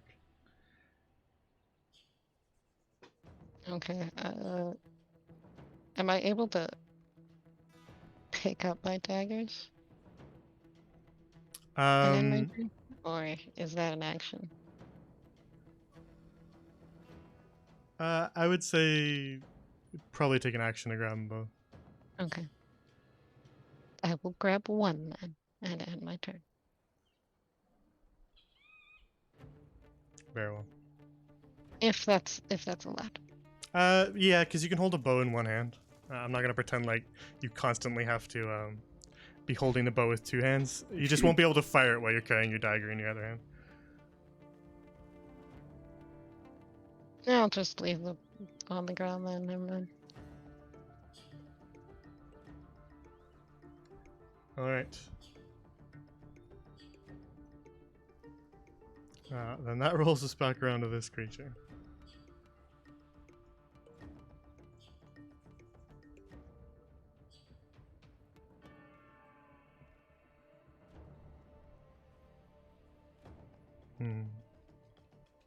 There we go. That's a good. It's flex on us. Who, after absorbing whatever it was absorbing, Gale, from the other creatures, now looks significantly larger. It is no longer emaciated. It now has muscle mass as it bears down on you.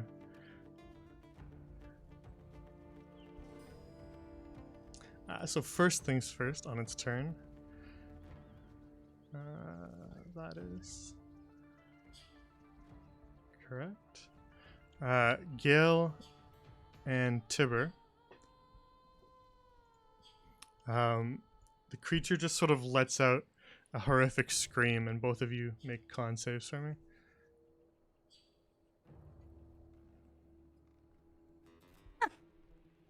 Oh. Alright, both of you fail your con save and feel pangs of hunger hit you.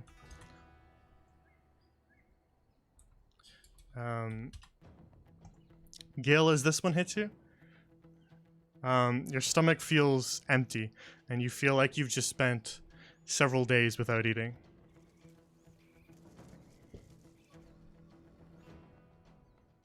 And as this sort of scream hits you and you feel yourself almost start to waste away, you see that same sort of essence drawn from you and Tibber, yeah?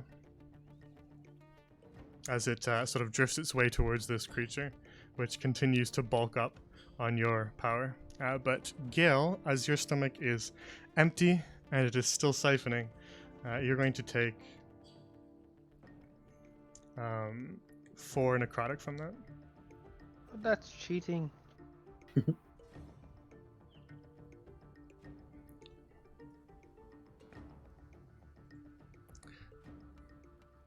Tibber, as you look at Gale, he looks slightly thinner. Damn. And then the creature, as that was just his bonus action, is going to use its action to swipe at you.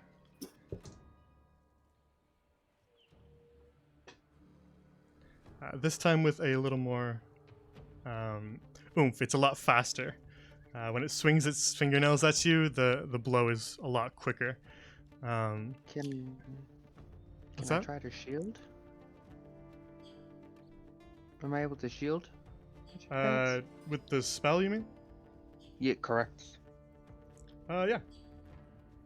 In fear of how fast he's going. Yeah.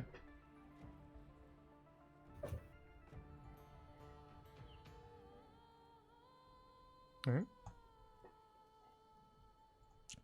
Then, as you see this blow, just its fingernails swing incredibly quickly at you, you just sort of instinctively react with your magical abilities and conjure up a force field as you sort of duck your head to dodge the blow, and you feel the fingernails just sort of glance off this force field that you've conjured around you, and they don't manage to hit you. They instead just sort of bounce off this force field.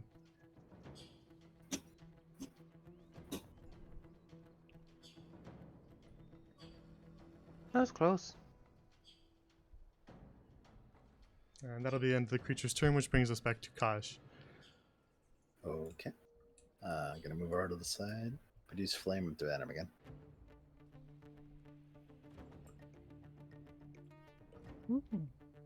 Alright. Fire another bolt of flame and hit it.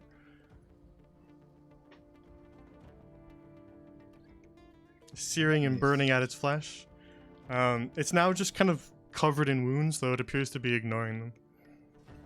Doesn't look particularly perturbed by them. He's gonna make sure he keeps like sight of the doorway, and he's gonna end his turn here. Very well. Then that'll bring us to your turn, Go. All right. So first, I will Hexblade Curse. Very well. The big buff zombie. Okay.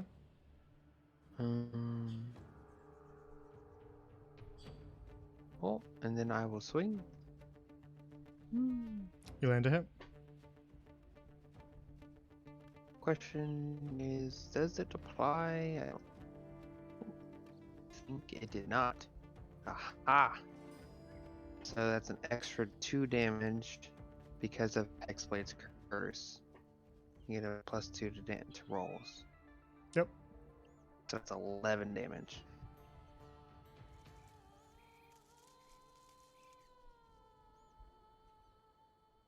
Alrighty.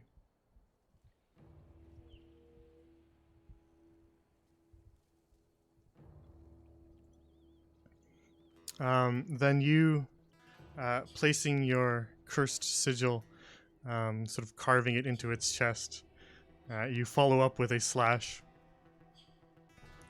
and see it sort of take its toll. The creature now looks a lot more wounded.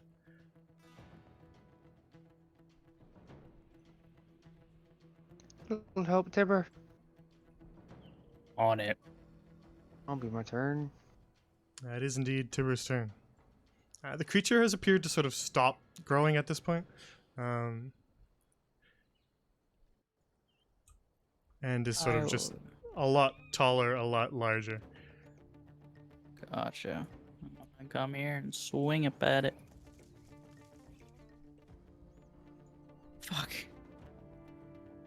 Swipe at it, but you don't manage to land a blow. I will second wind then. Oh my god. And that's my turn.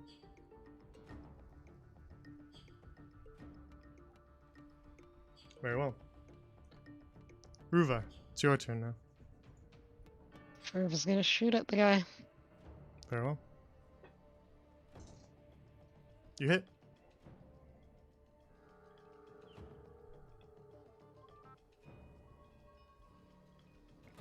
All right. Okay. Your arrow lands true, and threading the needle in between Tibber and Gale's heads, you lodge your arrow in the creature's throat.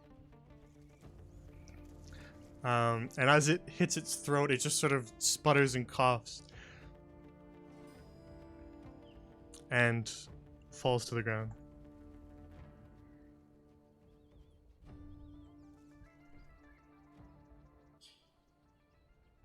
Ruva picks up her daggers.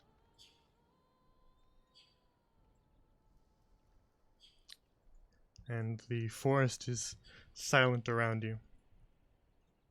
Gale, as the creature falls to the ground, you see it just sort of start to expel something. Whatever it was absorbing is breathe just sort in? of... You can attempt to, yeah. Yeah, I want to try and do what he did. And... All right. Make an Arcana roll for me. Oh god.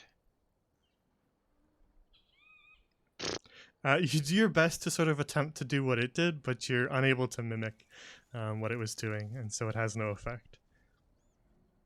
All right. Oh, I get healing because of the curse. You do Wait, is indeed. it? You get your 5 healing because it died while you had your curse on it. Oh, thank goodness. And interestingly enough, Ruva, the essence that leaves the creature, you just sort of see traces of it in the air.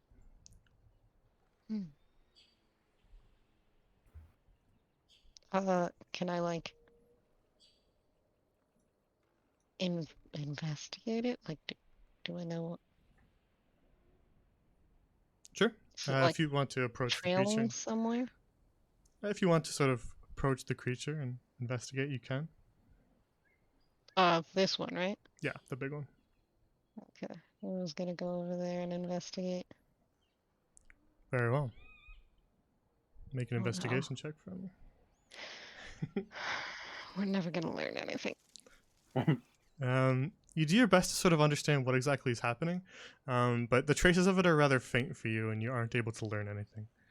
Okay. But like I said before, you can do the medicine check too if you want. Oh, I'm actually worse at that. Yeah, but you might get lucky. See? Hey! Nice. Exactly. You should never say I'm bad at something until after you roll. So from what you can gather from these creatures, Ruva, you believe that they most likely died of starvation, and then something otherworldly brought them back, as they all look emaciated and hungry, and as they sort of bear down on you, they appear to be almost drooling.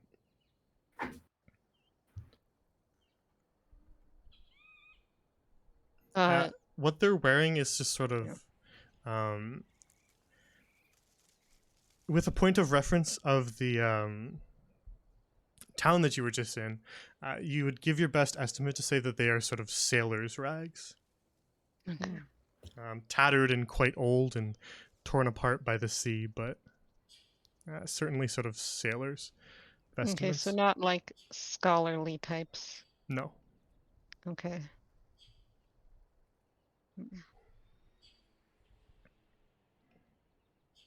What's Oh. going on here? They look. I think they starved to death. That makes sense. The big one was trying to eat them, but it was weird. It was something else. It wasn't like physically eat them. I don't know. I saw something strange come out of their bodies. Mine too, and Tibber. Wait, Indeed. is it? Speaking of hunger, Gale, your stomach is rumbling. You feel as if you haven't eaten in days. Hold that Wait. thought. I'll be right back. Wait, what did you see? I see something too. Hold that thought. Can I eat these? Like, can I try it on here? But not physically. No, just a... Okay. Hey, can I eat these corpses? Sorry, what did you mean? So earlier, I saw wisps come out of these three. If I come over here, do I see wisps out of these two? Sorry, the wisps that were appearing were purely off of the one that absorbed it all. You don't see anything from these ones. Oh, so they didn't come out when he was doing it. Yeah, it was. They didn't do anything. It was It's just the all ones that him. were around him. And as he died, he sort of released whatever it was he absorbed, which just sort of floated back up into the air like smoke.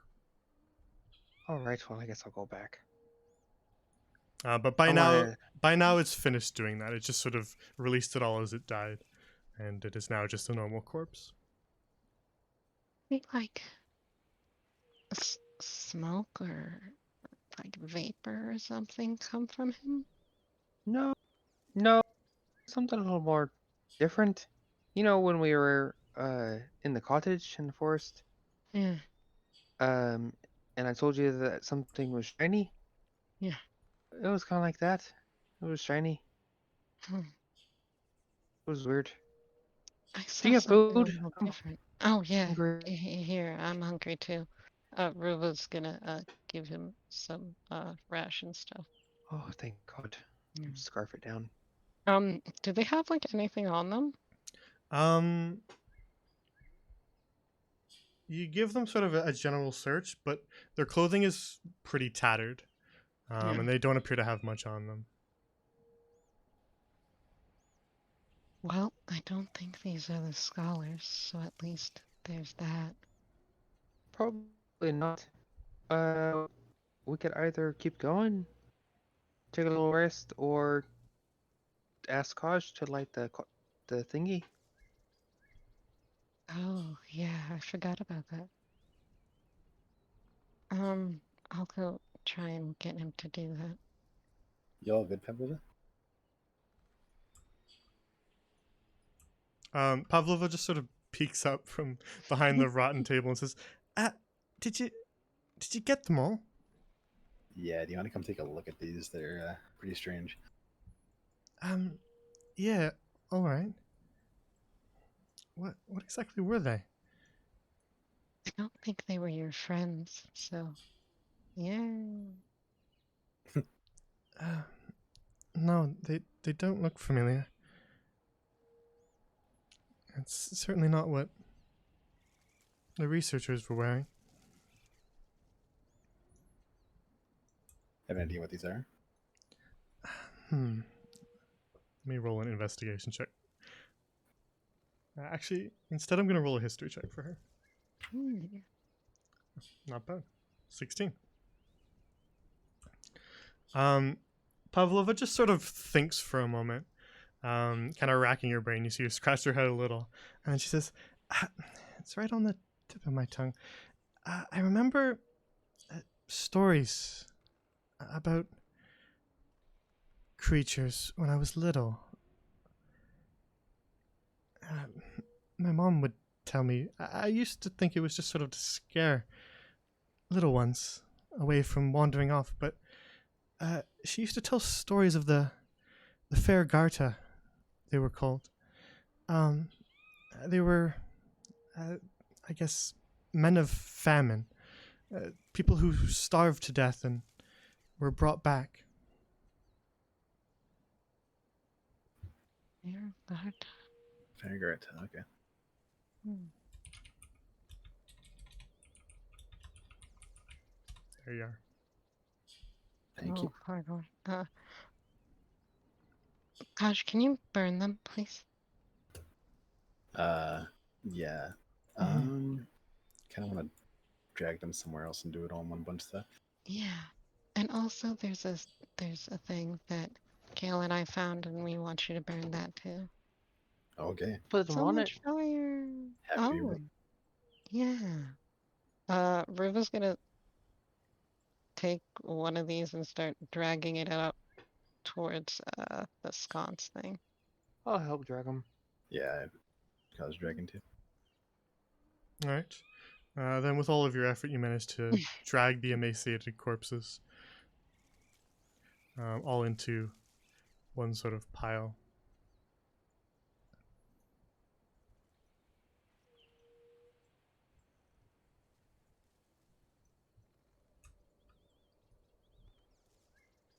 All right. I'm gonna produce flame and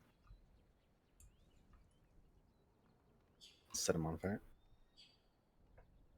All right. It takes you a little bit to sort of manage to get them to catch fire, but eventually, with some of the drier brush of the forest, you manage to get a flame going, which then begins to consume the creatures.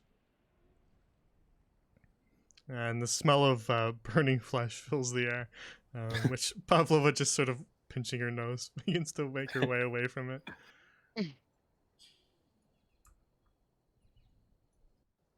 Well, yeah, we probably don't want to camp here now if that was something we were thinking of doing. Where did we go? Up there.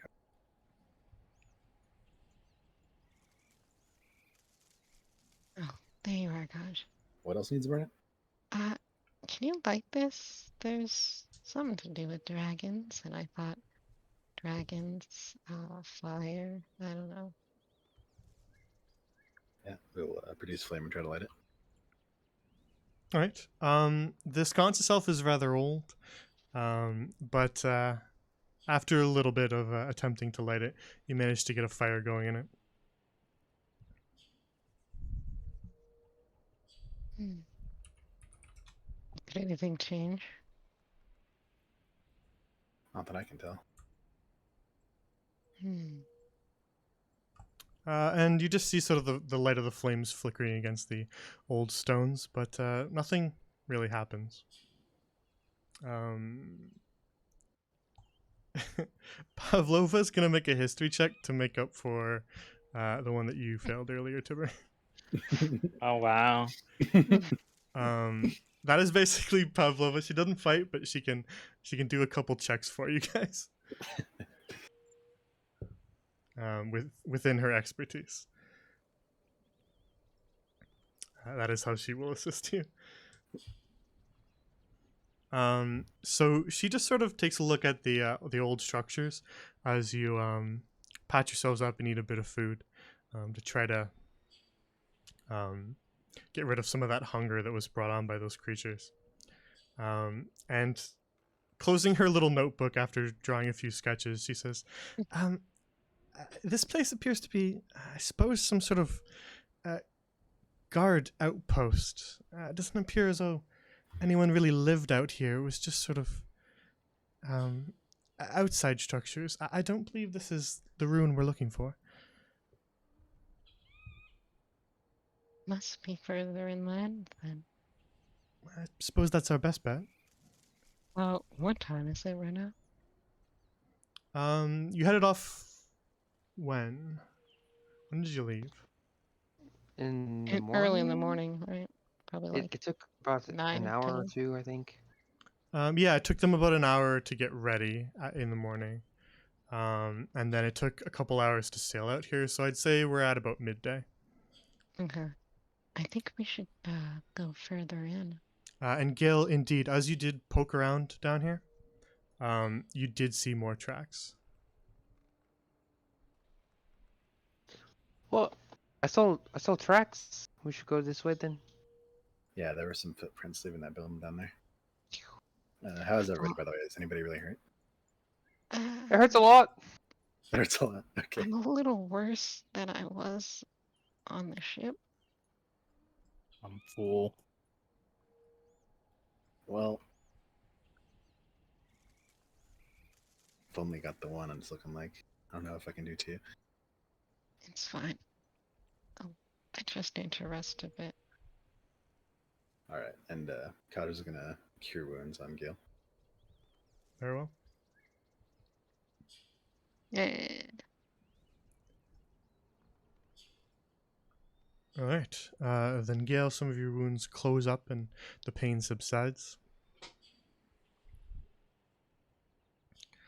So, after that, the 5 of you begin to make your way a little more inland, deeper into the forest. But let's take a little 2-minute break I'll be right back. and We'll grab see water, you. grab a snack, go to the bathroom, whatever you need to do, and we'll be back in 2 minutes. We're gonna BRB. Chat.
Welcome back. Hello? Was that 9 healing for me? Yeah. Oh, bless you. Yeah, I'm spent on spell slots, so good luck, y'all. Oh. Oh god. I was hoping it wouldn't move again. You re-get them. Uh-oh. I have one emergency thing. Let's see if I have to use that. Maybe we lay really low. Like super low key. We just try and quietly walk now.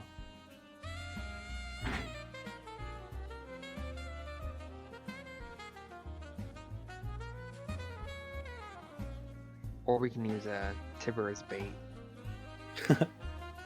Like put fresh meat on him or something, let him walk around like 20 feet ahead of us. Fresh meat, hi, get the reference?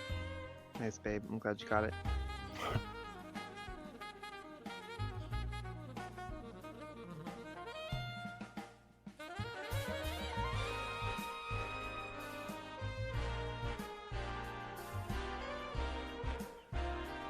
You get to burn so many things.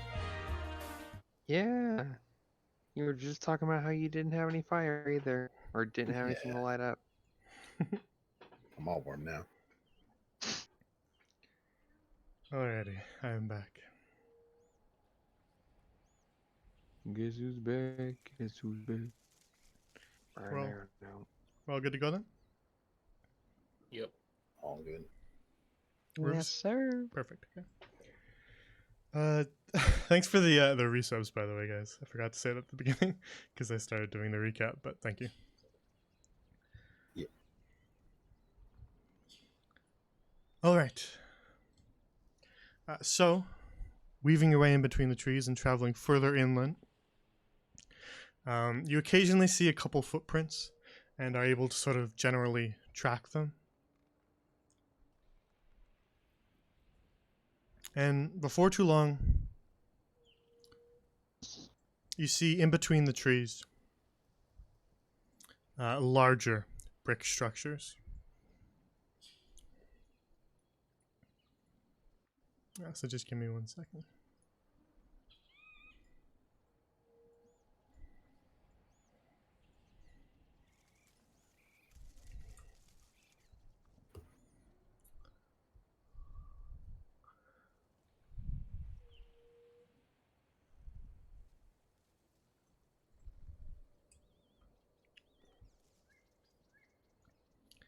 So as you emerge into sort of a clearing amongst the trees, you see these larger stone structures off to your left and to your right, as well as straight ahead of you, a plaza of sorts, a courtyard among these ruins. And further off behind this sort of large collapsed statue, you can see a large castle.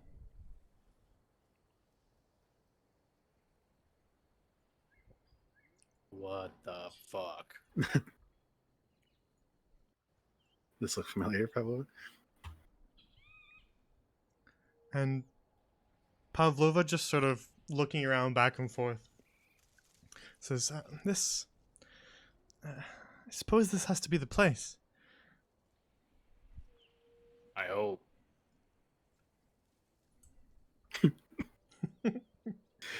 Jittering with excitement, Gil, you make your way over to the large sort of collapsed statue in the center of this courtyard. Let me zoom out for chat. There. And the pieces of it that have sort of fallen over are covered in this moss that has started to grow across it. The vegetation has sort of begun to retake it. It looks like it collapsed a good amount of time ago. But as you investigate it, you can see, even though it's in pieces, you can get a general sense of the shape. You can make out sort of a wing on one side, as well as sort of a body in the center. And as you make your way around it, you get to the head. And the body, although vaguely humanoid, has a dragon's head. It is a statue of a dragonborn. I know what those are now. I didn't know they have wings. Gosh, What's up? we were lied to. The dragonborn that we saw in the tavern, he didn't tell me he had wings. He was hiding them Cool from us. trick. You mean Bastard cat. Rolla?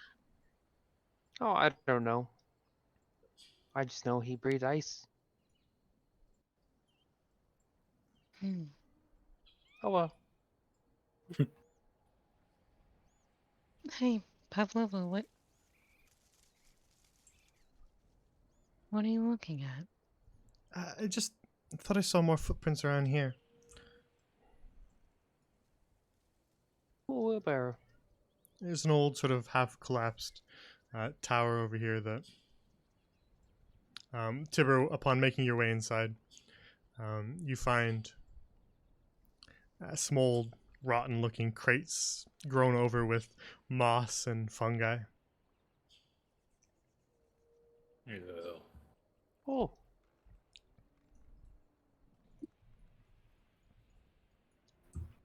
Oh. Gail, you make your way inside sort of the opposite little building on the other side, the southern side of the courtyard. And the door is kind of like half ajar and broken in its latch. So you can quickly make your way inside it, where you see a rather gross-looking latrine. Dugout holes Right. with wooden seats, and the smell is not pleasant. Yep.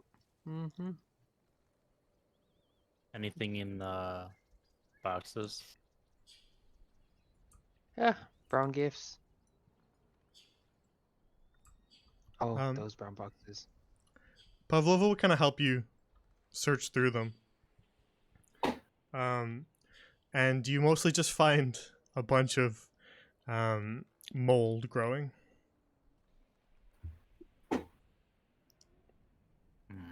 It is sort of Gross. taken over everything and grows like moss on the inside of the crates. Feel like somebody got here before us. There's nothing in these ones as well. Perhaps just some sort of storage room, I suppose. Maybe once held food. Yeah, makes sense. The doesn't look like the footprints come out though, right? You look around. There's footprints that go in and there's footprints that go out. Oh, It's just a gotcha. little hard to see.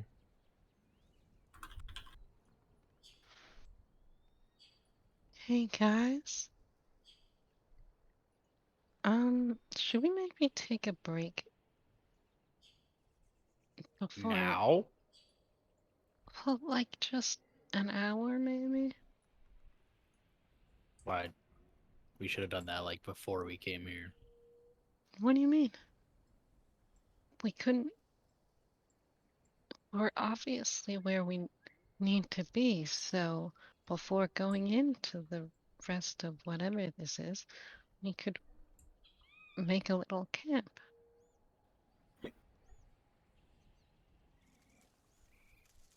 Gail, that would depend on how much food you consumed. Just our rations worth. Then it sates some of your hunger, but you still feel like you could probably still eat. I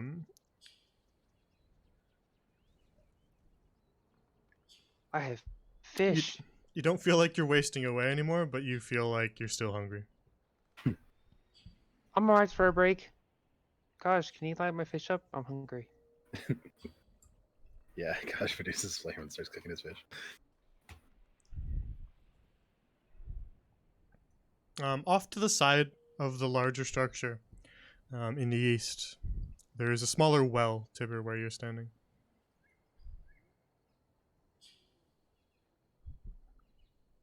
And Pavlova just kind of peers over the side into it. I dropped a rock down there, but I Oh, did you? Oh, yeah, I see you did. You just hear it sort of rattle off the side as it falls, and you don't hear a splash. No, can you hear any water? Did you hear it hit the ground? I just heard it like echo and stuff. I would say it'd be kind of difficult to tell if it was hitting the side versus the ground. So you just kind of hear it rattle a few times and then silence. Pup.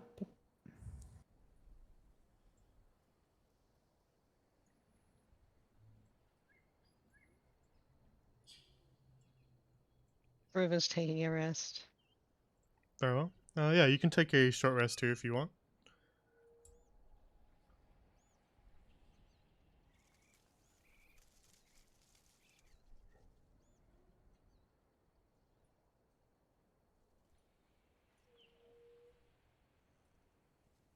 Is everybody else short resting as well? Yes. Yeah. All right, roll any hit die Yes. you need to.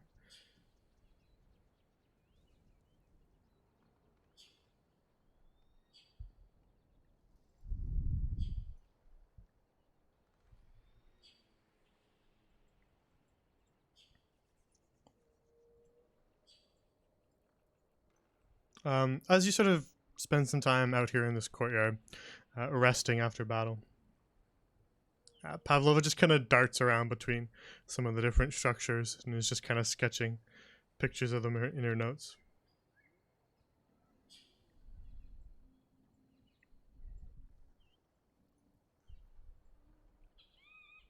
All right, I think your fish is good, Eric. Gail.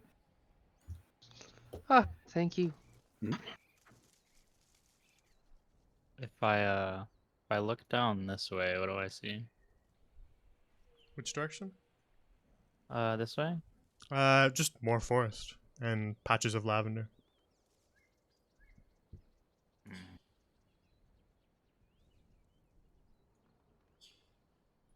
Hey, do you guys think this is the middle of the island?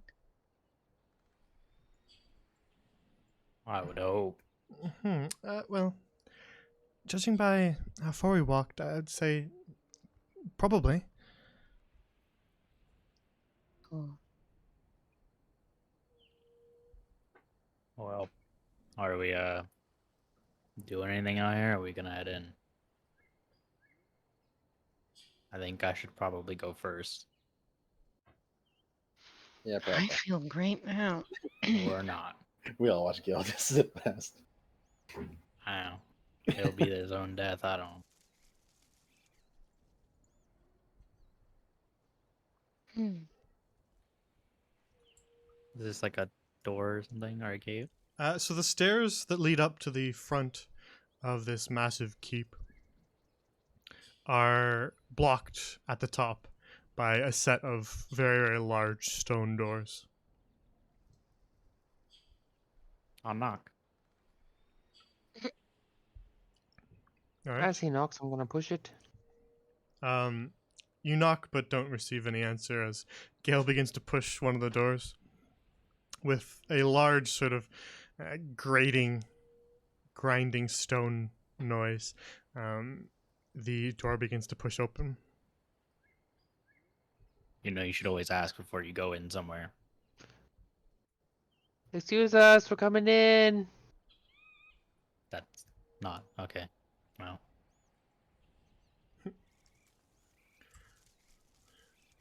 need some manners here. Come on, Pavlova.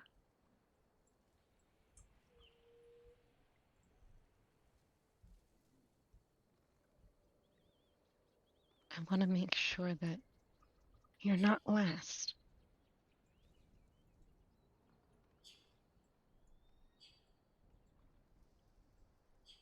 All right, one sec.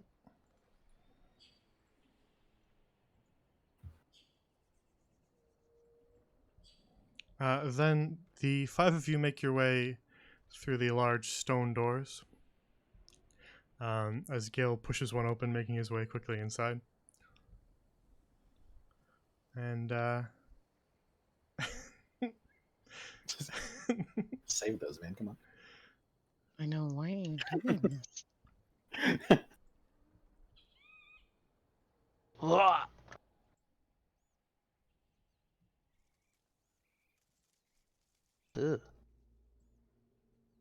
As you make your way inside, immediately as Gale pushes open the doors, you see a corpse lying on the ground, clad in armor, caked blood spattered around his head. And as you make your way inside and your eyes adjust, you see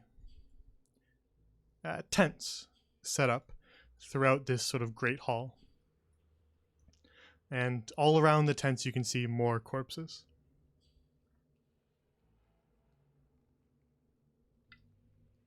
Hmm. Do these corpses look like scholars? As you look at Pavlova, she has turned very pale.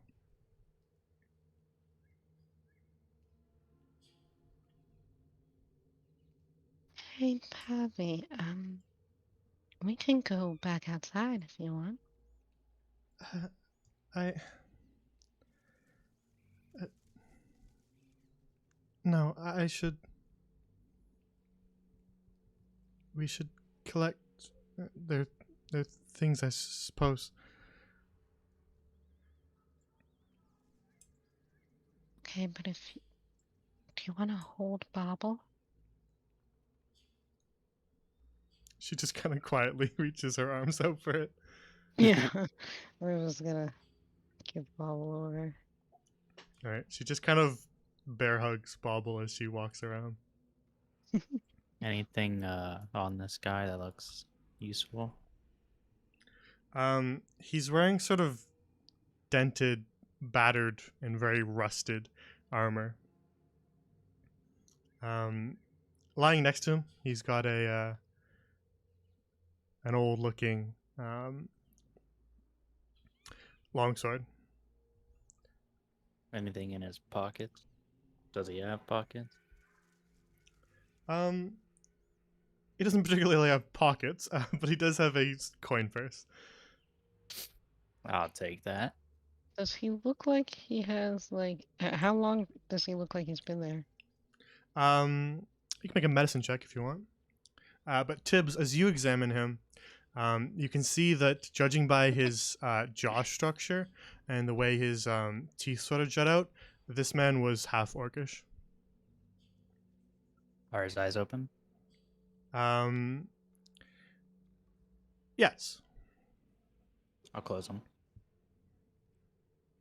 Gosh, Mhm. how long do you think this guy was dead? Okay. Kai's gonna produce flame in his hand, hold it up like a torch, and take a look at him. All right. Kaiju, you can make a medicine check. Pavlova, looking rather distraught, just said, "This was Korik. He was our bodyguard that Lady Sullivan hired." Oh, I see. Not much better, Kaj. He's definitely been here a chunk of time. He's decomposing. He's not been here for longer than a year, for sure, but other than that, the time frame is a little hard to say. So he's not fresh, but No, he's not. He was not killed today. yeah. The blood is caked and dry. As you sort of look around this hall, you see Aruva, these tents that have been set up throughout this great hall. You make your way kind of down to the southern side of the great hall and find another corpse, also in a similar state, decomposed and caked dried blood everywhere. This one appears to be female, judging by the tattered dress that it's wearing. They wear sort of robes, almost. Does she have any, like, papers or anything on her? Paper?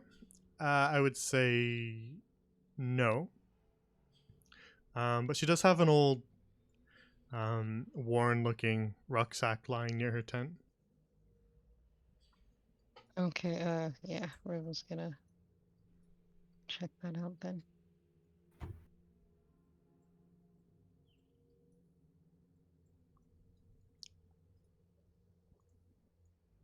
You take a look at the rucksack, and it appears to be lying open, and some of its contents have been kind of scattered out in front of it. Appears as though someone has sort of rifled through it. You don't find any papers inside. You do find an old bottle of ink and some quills, but no paper or books. Hmm. Is the ink just like regular ink? Yep, it's just a bottle of ink. Okay. You can take it with you if you want. Okay. Tibber and Kaj, your eyes are kind of drawn to a charred, blackened portion of the floor here, which is just sort of covered in soot and ash. There appears to be just sort of a pile of ash in the center, and you can just sort of vaguely make out the figures of burned up books.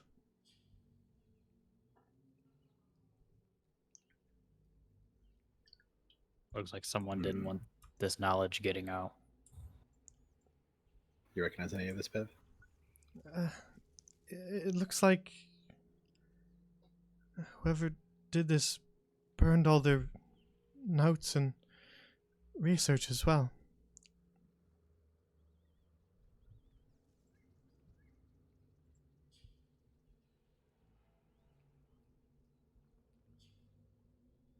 Hmm.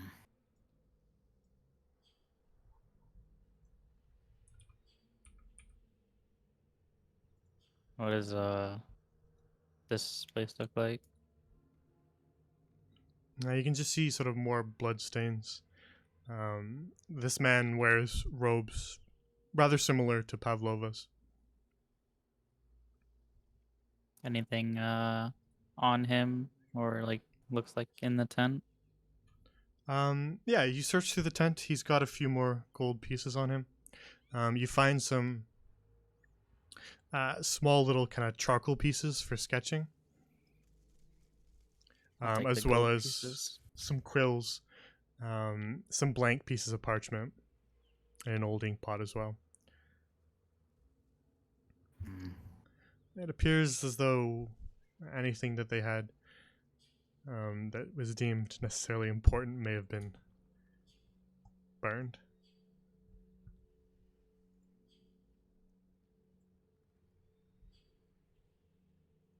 Anything in this backpack? You spend some time rifling through that backpack, and you find an old dagger, as well as more ink quills and all that, and some rather moldy-looking rations. Hmm. Is this tent empty? It's got some old, it's got an old bedroll in it and pillow.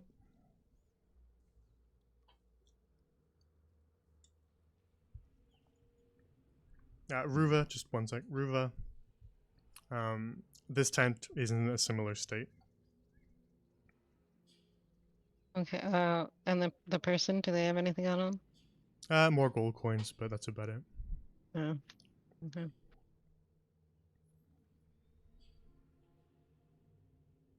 Does this guy just look like, generic rifle through? This one is wearing slightly more ornate robes than the others, and is bald.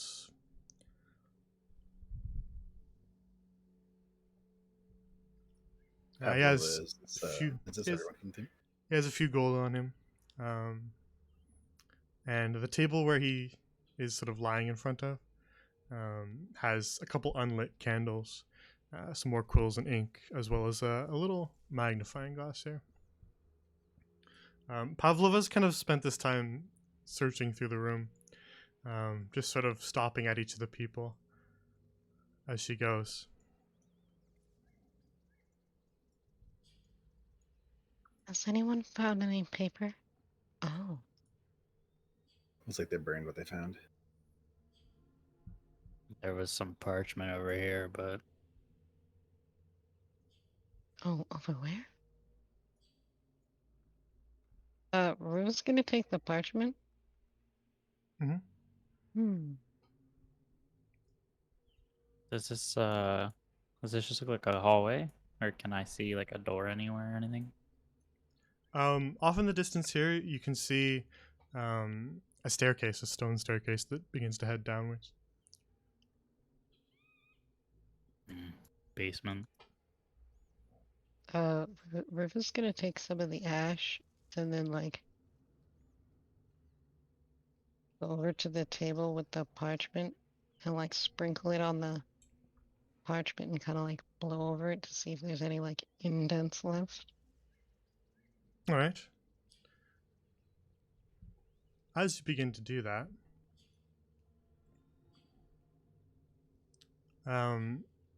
Ruva and only you, Ruva, see what happens next. As you sort of lean over the table here and place the parchment down and blow some of the ashes over it, you feel like a slight chill spread through your bones. You feel suddenly cold and let out a small little shiver as you see something sort of take form in the air next to you.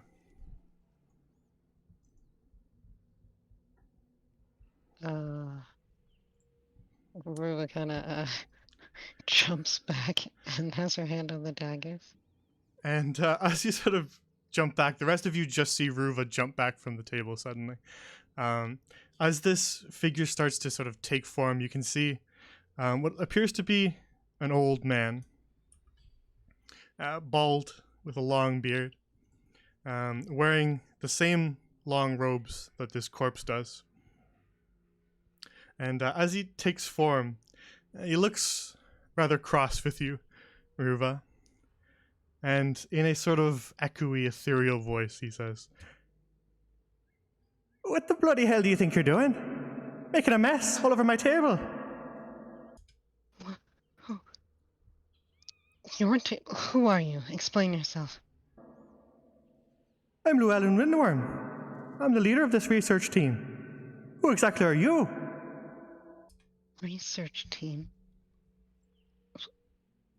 I'm Ruva. Wait. So the rest of you just see Ruva talking to Air. Ruva's What? gone mad. Who? Aren't you? Are you? Wait. How is this your table? What do you mean? I set it up.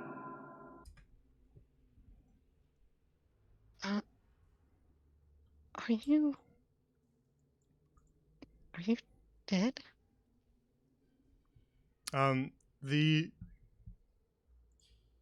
incorporeal figure floats its way gently towards you. River readies her dagger. And as it kind of floats towards you, it just sort of stretches out one of its hands and just passes the hand right through you. If I was alive, I couldn't do that, could I?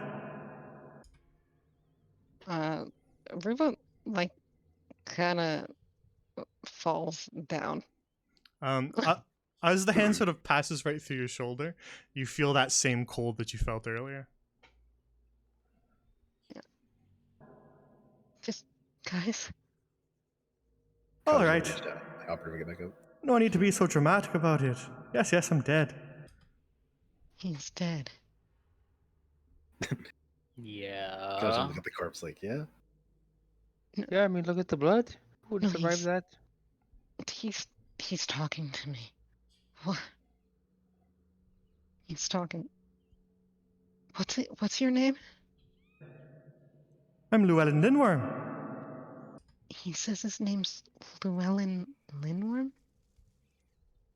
Pavlova just sort of, her ears perk up, and you just see a look of confusion spread across her face. What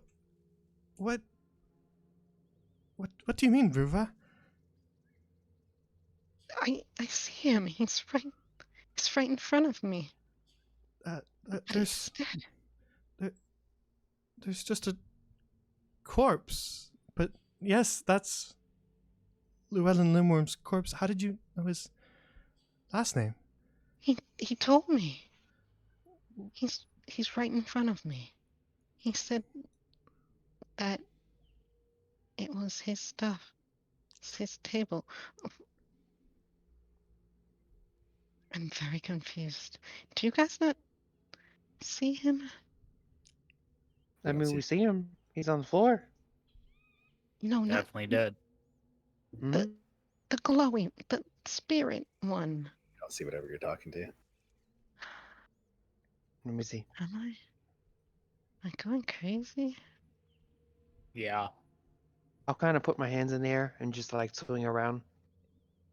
And You look for can him. use your Eldritch Sight as well if you want to. Oh, does it work? You can give it a shot. Yeah. As you sort of focus, looking sort of past the veil of the material plane, Gale, you start to just see this sort of odd blue in the air in front of you. It doesn't take the same form that Ruva's seeing, but you just sort of see this shimmer in the air. Oh, does it look like the essence from earlier? Not quite. It's a little Oh, bit okay, different. good. It's got a bit of a Oh. blue tinge to it. Oh, good. I won't eat it then. I kind of see something. The blue blob.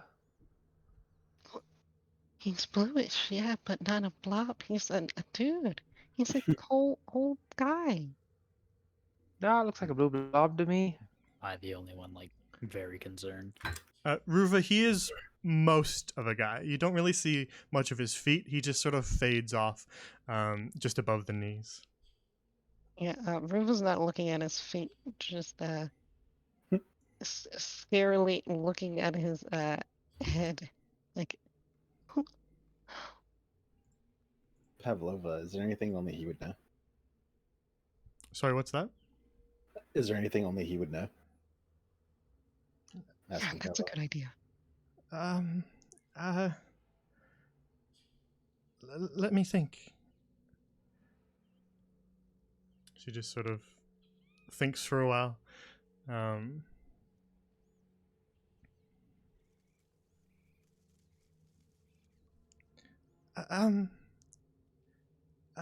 His superstition. He was very particular about his candles.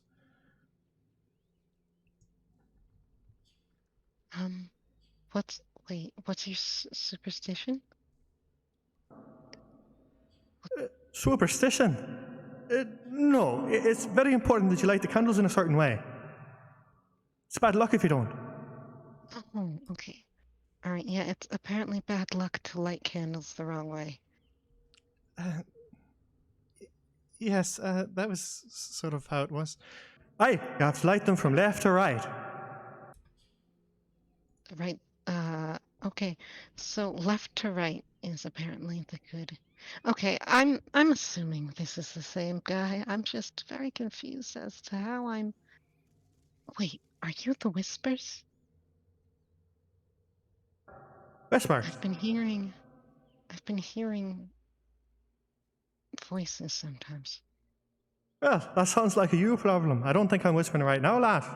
Okay, all right. Well, apparently he is kind of rude as well. But wait, you know, we can ask him questions. He has a little bit of an acquired taste. I will admit that he can be a little bit gruff and coarse, I suppose. Yep. Okay, it's the same guy. Definitely the same guy. Pavlo was just kind of wandering around, kind of trying to see what you're seeing.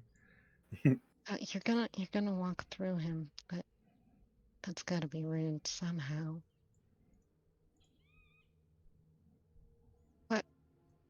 What happened here? Well, first we set up camp, we arrived on the island, made our way inland, found these old ruins, looked around a little bit, and decided to set up base camp in the Great Hall here.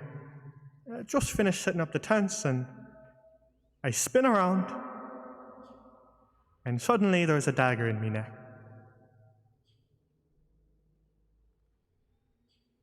Oh, Barely even got a look at the guy who did it.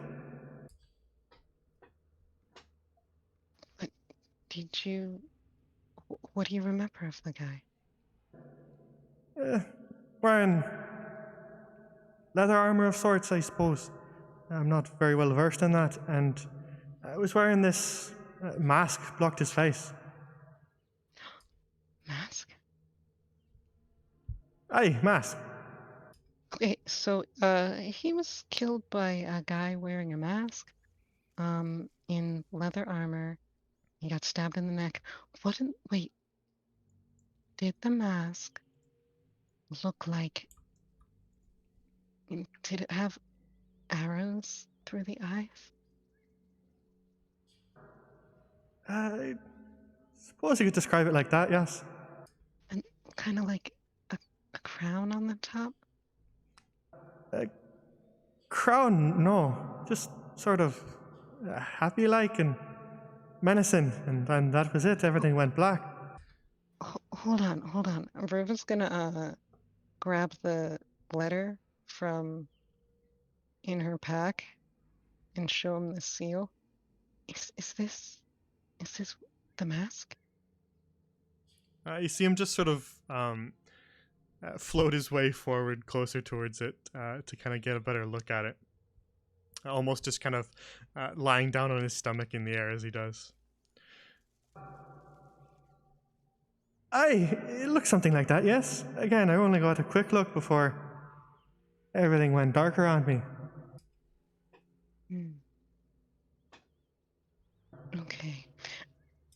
Okay, guys, apparently, this is a letter that I found in the alchemist place. And the seal, she's gonna show it to Kaj. That's the mask that the man who killed him was wearing. Old friends of ours then. Well, whoever they were afraid of, the alchemists, it was the same people who came to kill these people. So this is bigger than just one thing.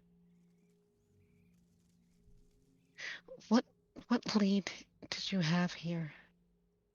As you sort of turn back to the spirit, he's just kind of shooting you a puzzled look. Why do you talk to them like that? They can surely hear me, no? No. I'm the Really? only one who can see you. They can't hear a word I say? Well, No. that's certainly... Well, what makes you so special then?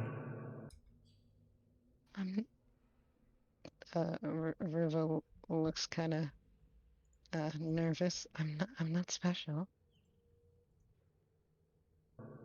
Well, that is a little bit odd. After everything went dark, I've really no idea how much time passed, but I woke up and I was... wisps, I suppose you could describe it. It was odd, but for some reason I'm still here. And, well, again, I've not really any idea of the time frame here, but I've spent the past little while attempting to figure out what exactly it is this form, I suppose, can do. I am an inquisitive mind, after all. Have you found anything?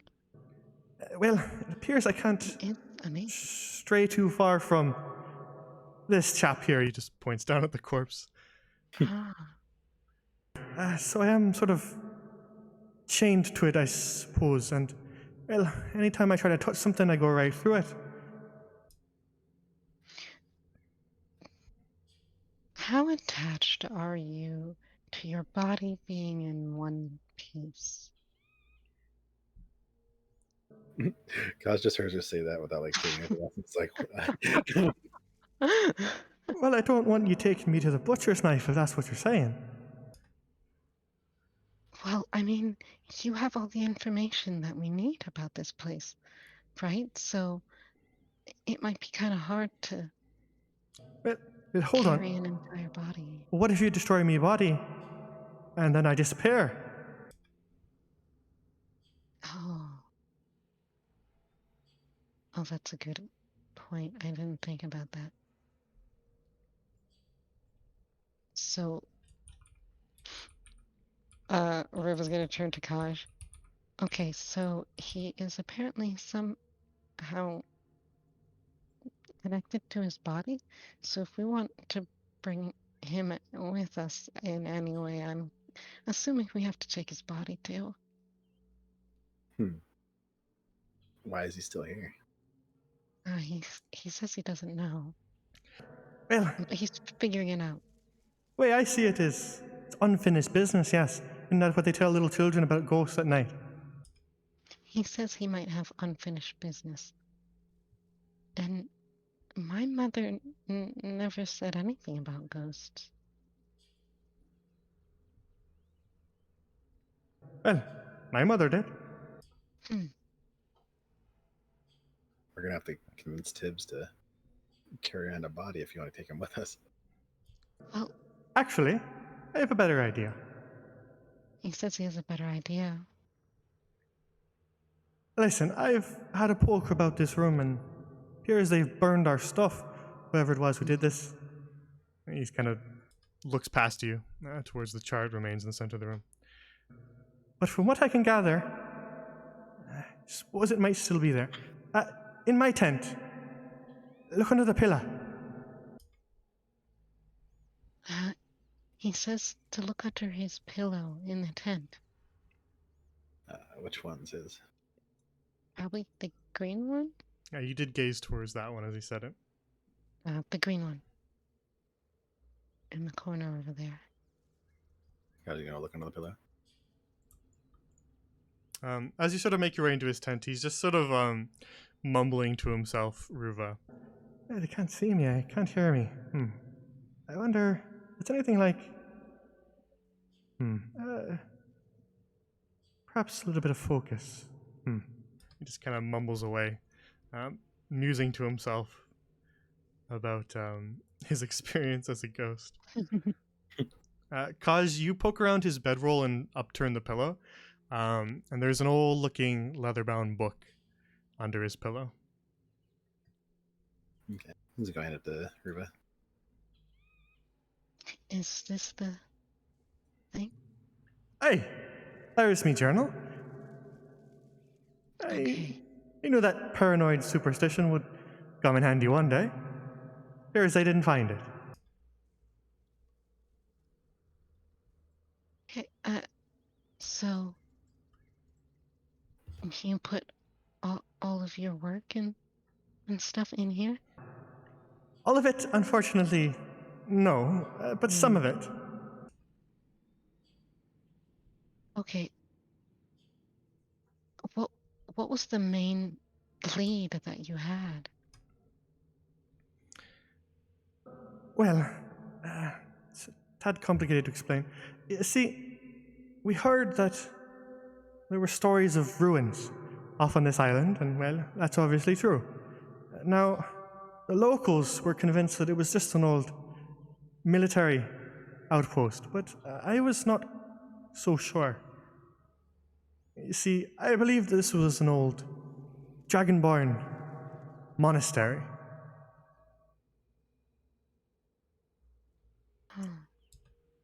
And, well, just have a look around at all the statues. Appears I was proven right. I agree. He says that he thought that this was a dragonborn monastery, and judging by all the dragonborn statues, he's probably right. Makes sense to me. Makes sense to you, Pavlova? Yeah, that does sound correct. Llewellyn speaks up again and says, "Plop the book down here, lass." Ruva puts the book down. Does he want his candles on? Oh, do you want your Oh, I guess you can hear him. Do you want your candles on though? All right, yes. Make sure you light them in the proper order. Left to right, gosh. Left to right. Okay, he's gonna produce flame and make sure he does it left to right. All right. You light his candles for him, and small little flames appear.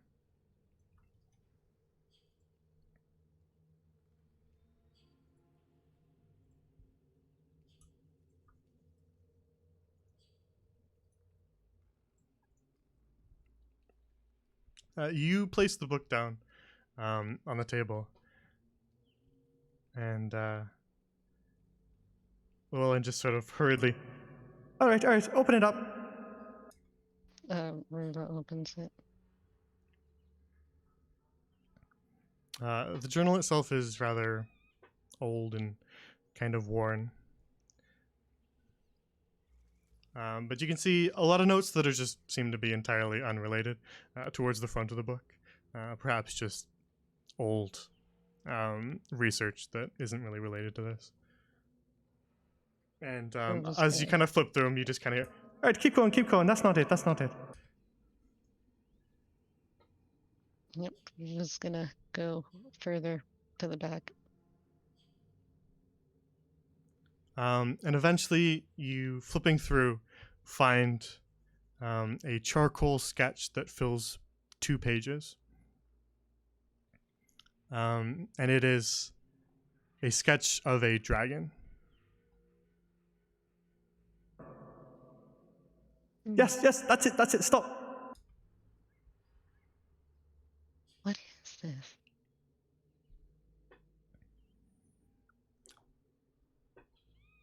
Well, you see, we heard stories of a fisherman who washed up on this here island, said he saw some sort of statue.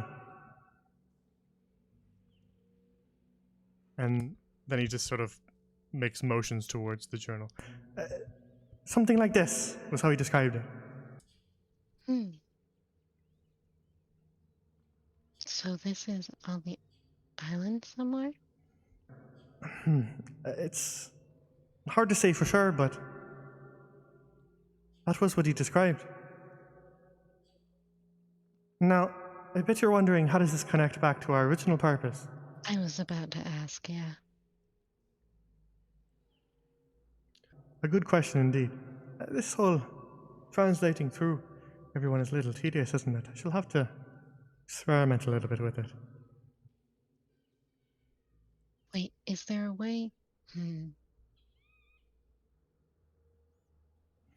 Well, I guess you can't touch me, but I was gonna say, is there a way for you to speak through me? Because it is kind of annoying to repeat stuff. Indeed. Well, I've messed around a little bit with what I'm capable of. I can move things ever so slightly. I can make them shake. I can't lift anything, but I can have it rattle about.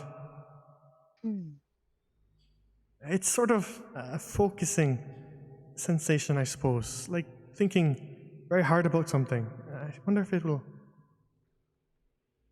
work for other purposes. Like, if we ask yes or no questions, and then you could rattle something or not, or potentially, would you be able to write things? If I could lift a quill, perhaps. Let me experiment. And he just sort of moves his hand, passing through some of the items on the desk, and you see him just kind of scrunch up his face and begin to focus. And then you see the little ink bottle here slightly rattle. The rest of you see it as well.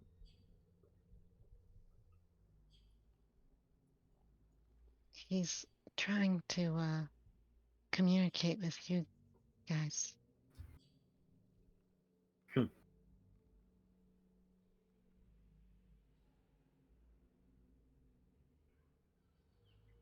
Gail, just by the way, on the far end of the room, Gail, where you're looking, is a wooden staircase that goes upwards. Parts of the stair has kind of collapsed in. The boards look rather old and rotten. So there's a portion of the staircase that is missing, but some of it does indeed still stand as it ascends upwards along a hallway. Okay.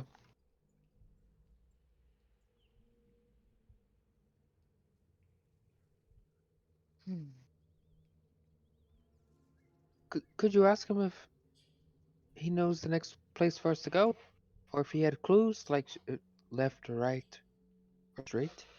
Yeah, he Or if can hear it's in you. fact here? What do you say, Blue Blob? Tell the lad. I believe we still have business here. You see, after we heard rumors about this being a Dragonborn monastery, I looked into some of the old texts, and I found some ancient draconic,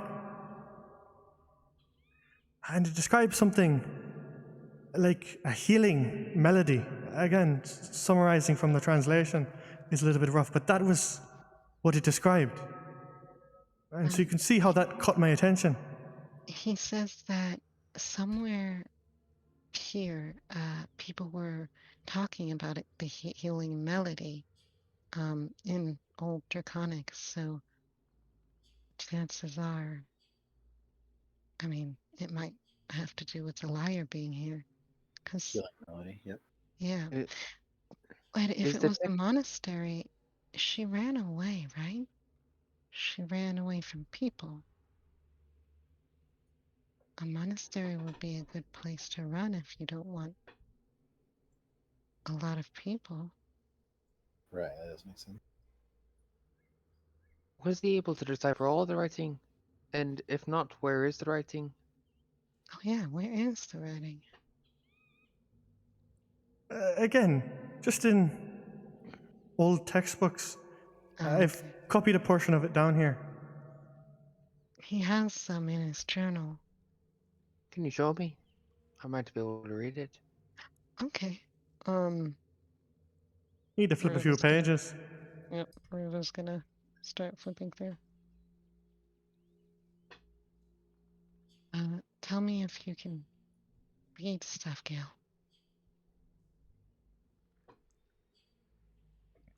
So you flip through several more notes, some of which just sort of appear to be sort of general diary entries about days of travel and things like that. But eventually you find a page where there's some old-looking script scrawled across it that Ruva, you're not able to read.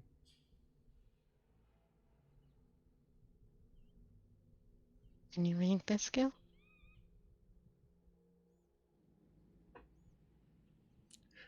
Gail, you look at it and just sort of inherently understand the translation. And was it exactly what he said, or was it a little different? Was there anything missing from what he said? It summarizes a pretty similar manner. I'm just trying to find what I wrote down in my notes. Oh, I gotcha.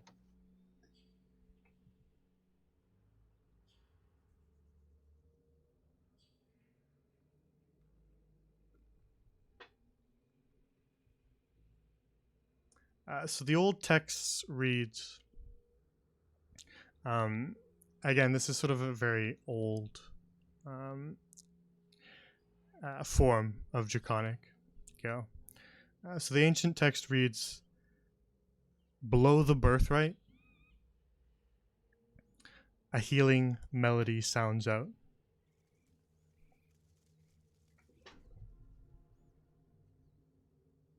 Below, like underneath. Yes, below the birthright. I'll type it out for you.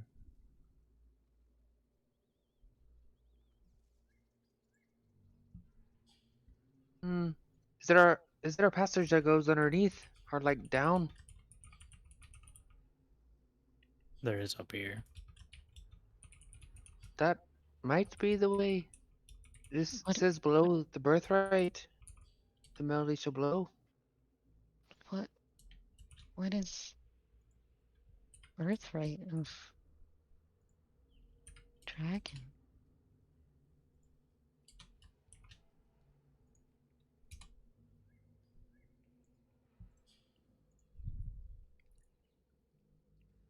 Hmm.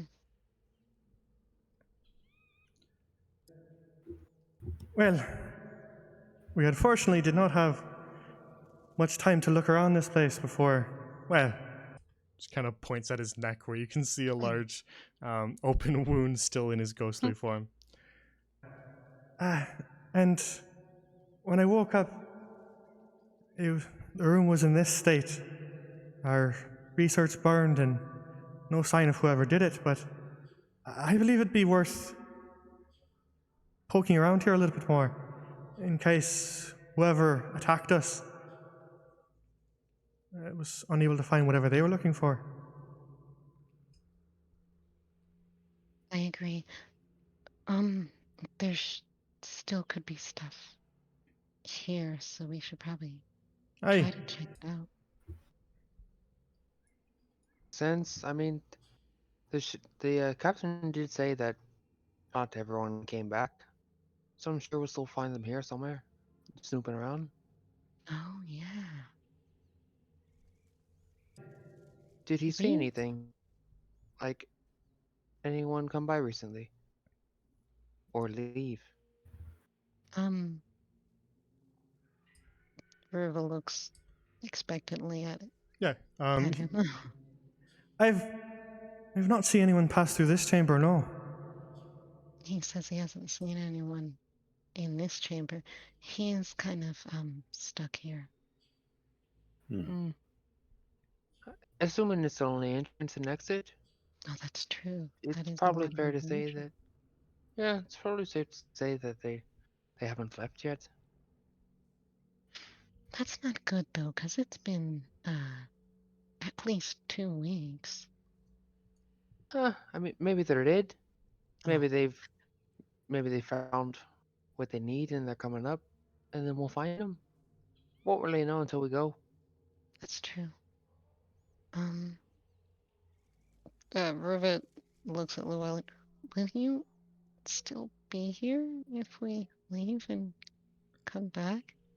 Well, I've not faded away just yet, so I've no reason to believe I would. But I would actually like to request something before you head off. Okay. Well, now that I'm here, I'd like to review my notes, but with the whole... Just kind of waves his arm straight through the book. Mm-hmm. I'm not exactly able to. If you wouldn't mind leaving my apprentice here with me. Tell her when I rattle the ink pot, flip the page. Oh, hey, Pavlova. Yes. He asks you to stay with the journal, and he wants to read the journal, and then he said when he rattles the ink pot to turn the page. All right, I suppose I can do that. Um, Is she going to be safe here? I doubt it. Well, I've not seen any monsters wander through here either, so... he says he hasn't seen any monsters. Probably safer here than where we're going. Maybe if we close the doors, nothing can get in. Yeah, And she has Bobble. that's true. Riva's gonna quick take out a whole bunch of the potions. If anyone comes here, I think these are the ones that you should throw at them. And she gives her some of the potions that look more menacing. Yeah, you had a couple that Ruccio sort of showed you that were designed to be tossed at somebody instead of imbibed. Mm-hmm. And you hand Pavlova, what, 2, 3 of them? Yeah. All right. She just kind of nods along, just armful of potions now. Yeah. And take care of Bobble for me, okay? Of course. Perfect. She's just kind of Uh, holding Bobble like a teddy bear in her arms. Yeah. Llewellyn, thank you for the help. And hopefully you'll find something that we can use to help us find the thing later. Indeed. If you find anything, I'll just be floating around here. So if there's something you're not sure of or want to reference me for, you can come on back to this chamber and perhaps I can help explain it more. Okay. He says he'll explain stuff to us if we bring it back to him. Okay. Also, why can I see you? Well, that is a mystery, isn't it? I don't imagine it's anything special about me or to be impacting the others as well, so it must be something special about you. Okay.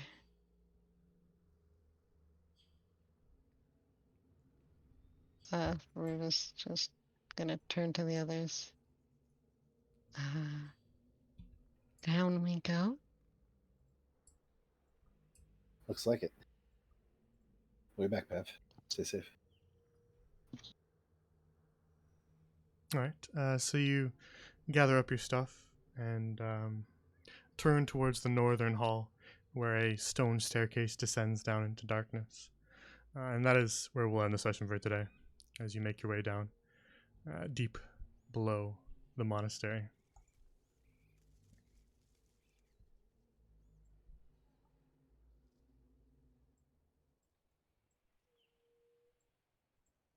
All right.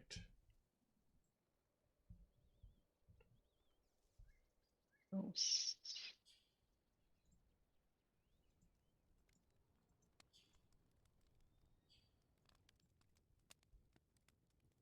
So, is there anything that interferes with next week?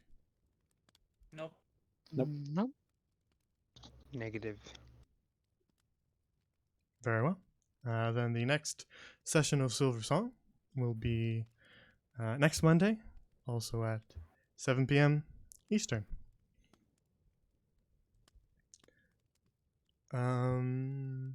As I said at the beginning of the stream, I am busy for the rest of the most of the week, so there won't be a Whispers in the Woods on Wednesday. But in addition to that, I was receiving messages throughout the session about some Seas of Sand stuff. Just something came up with somebody that will most likely interfere with that. So in all likelihood, there will probably not be a Seas of Sand either, though I might do a different stream to make up for that during that sort of time slot on Friday. As I will be, I believe, around on Friday. We could do another chat-guided map-making session. That was fun last time. So if that ends up happening, then maybe we'll do that. So think of some ideas of some maps you want me to make and come with suggestions.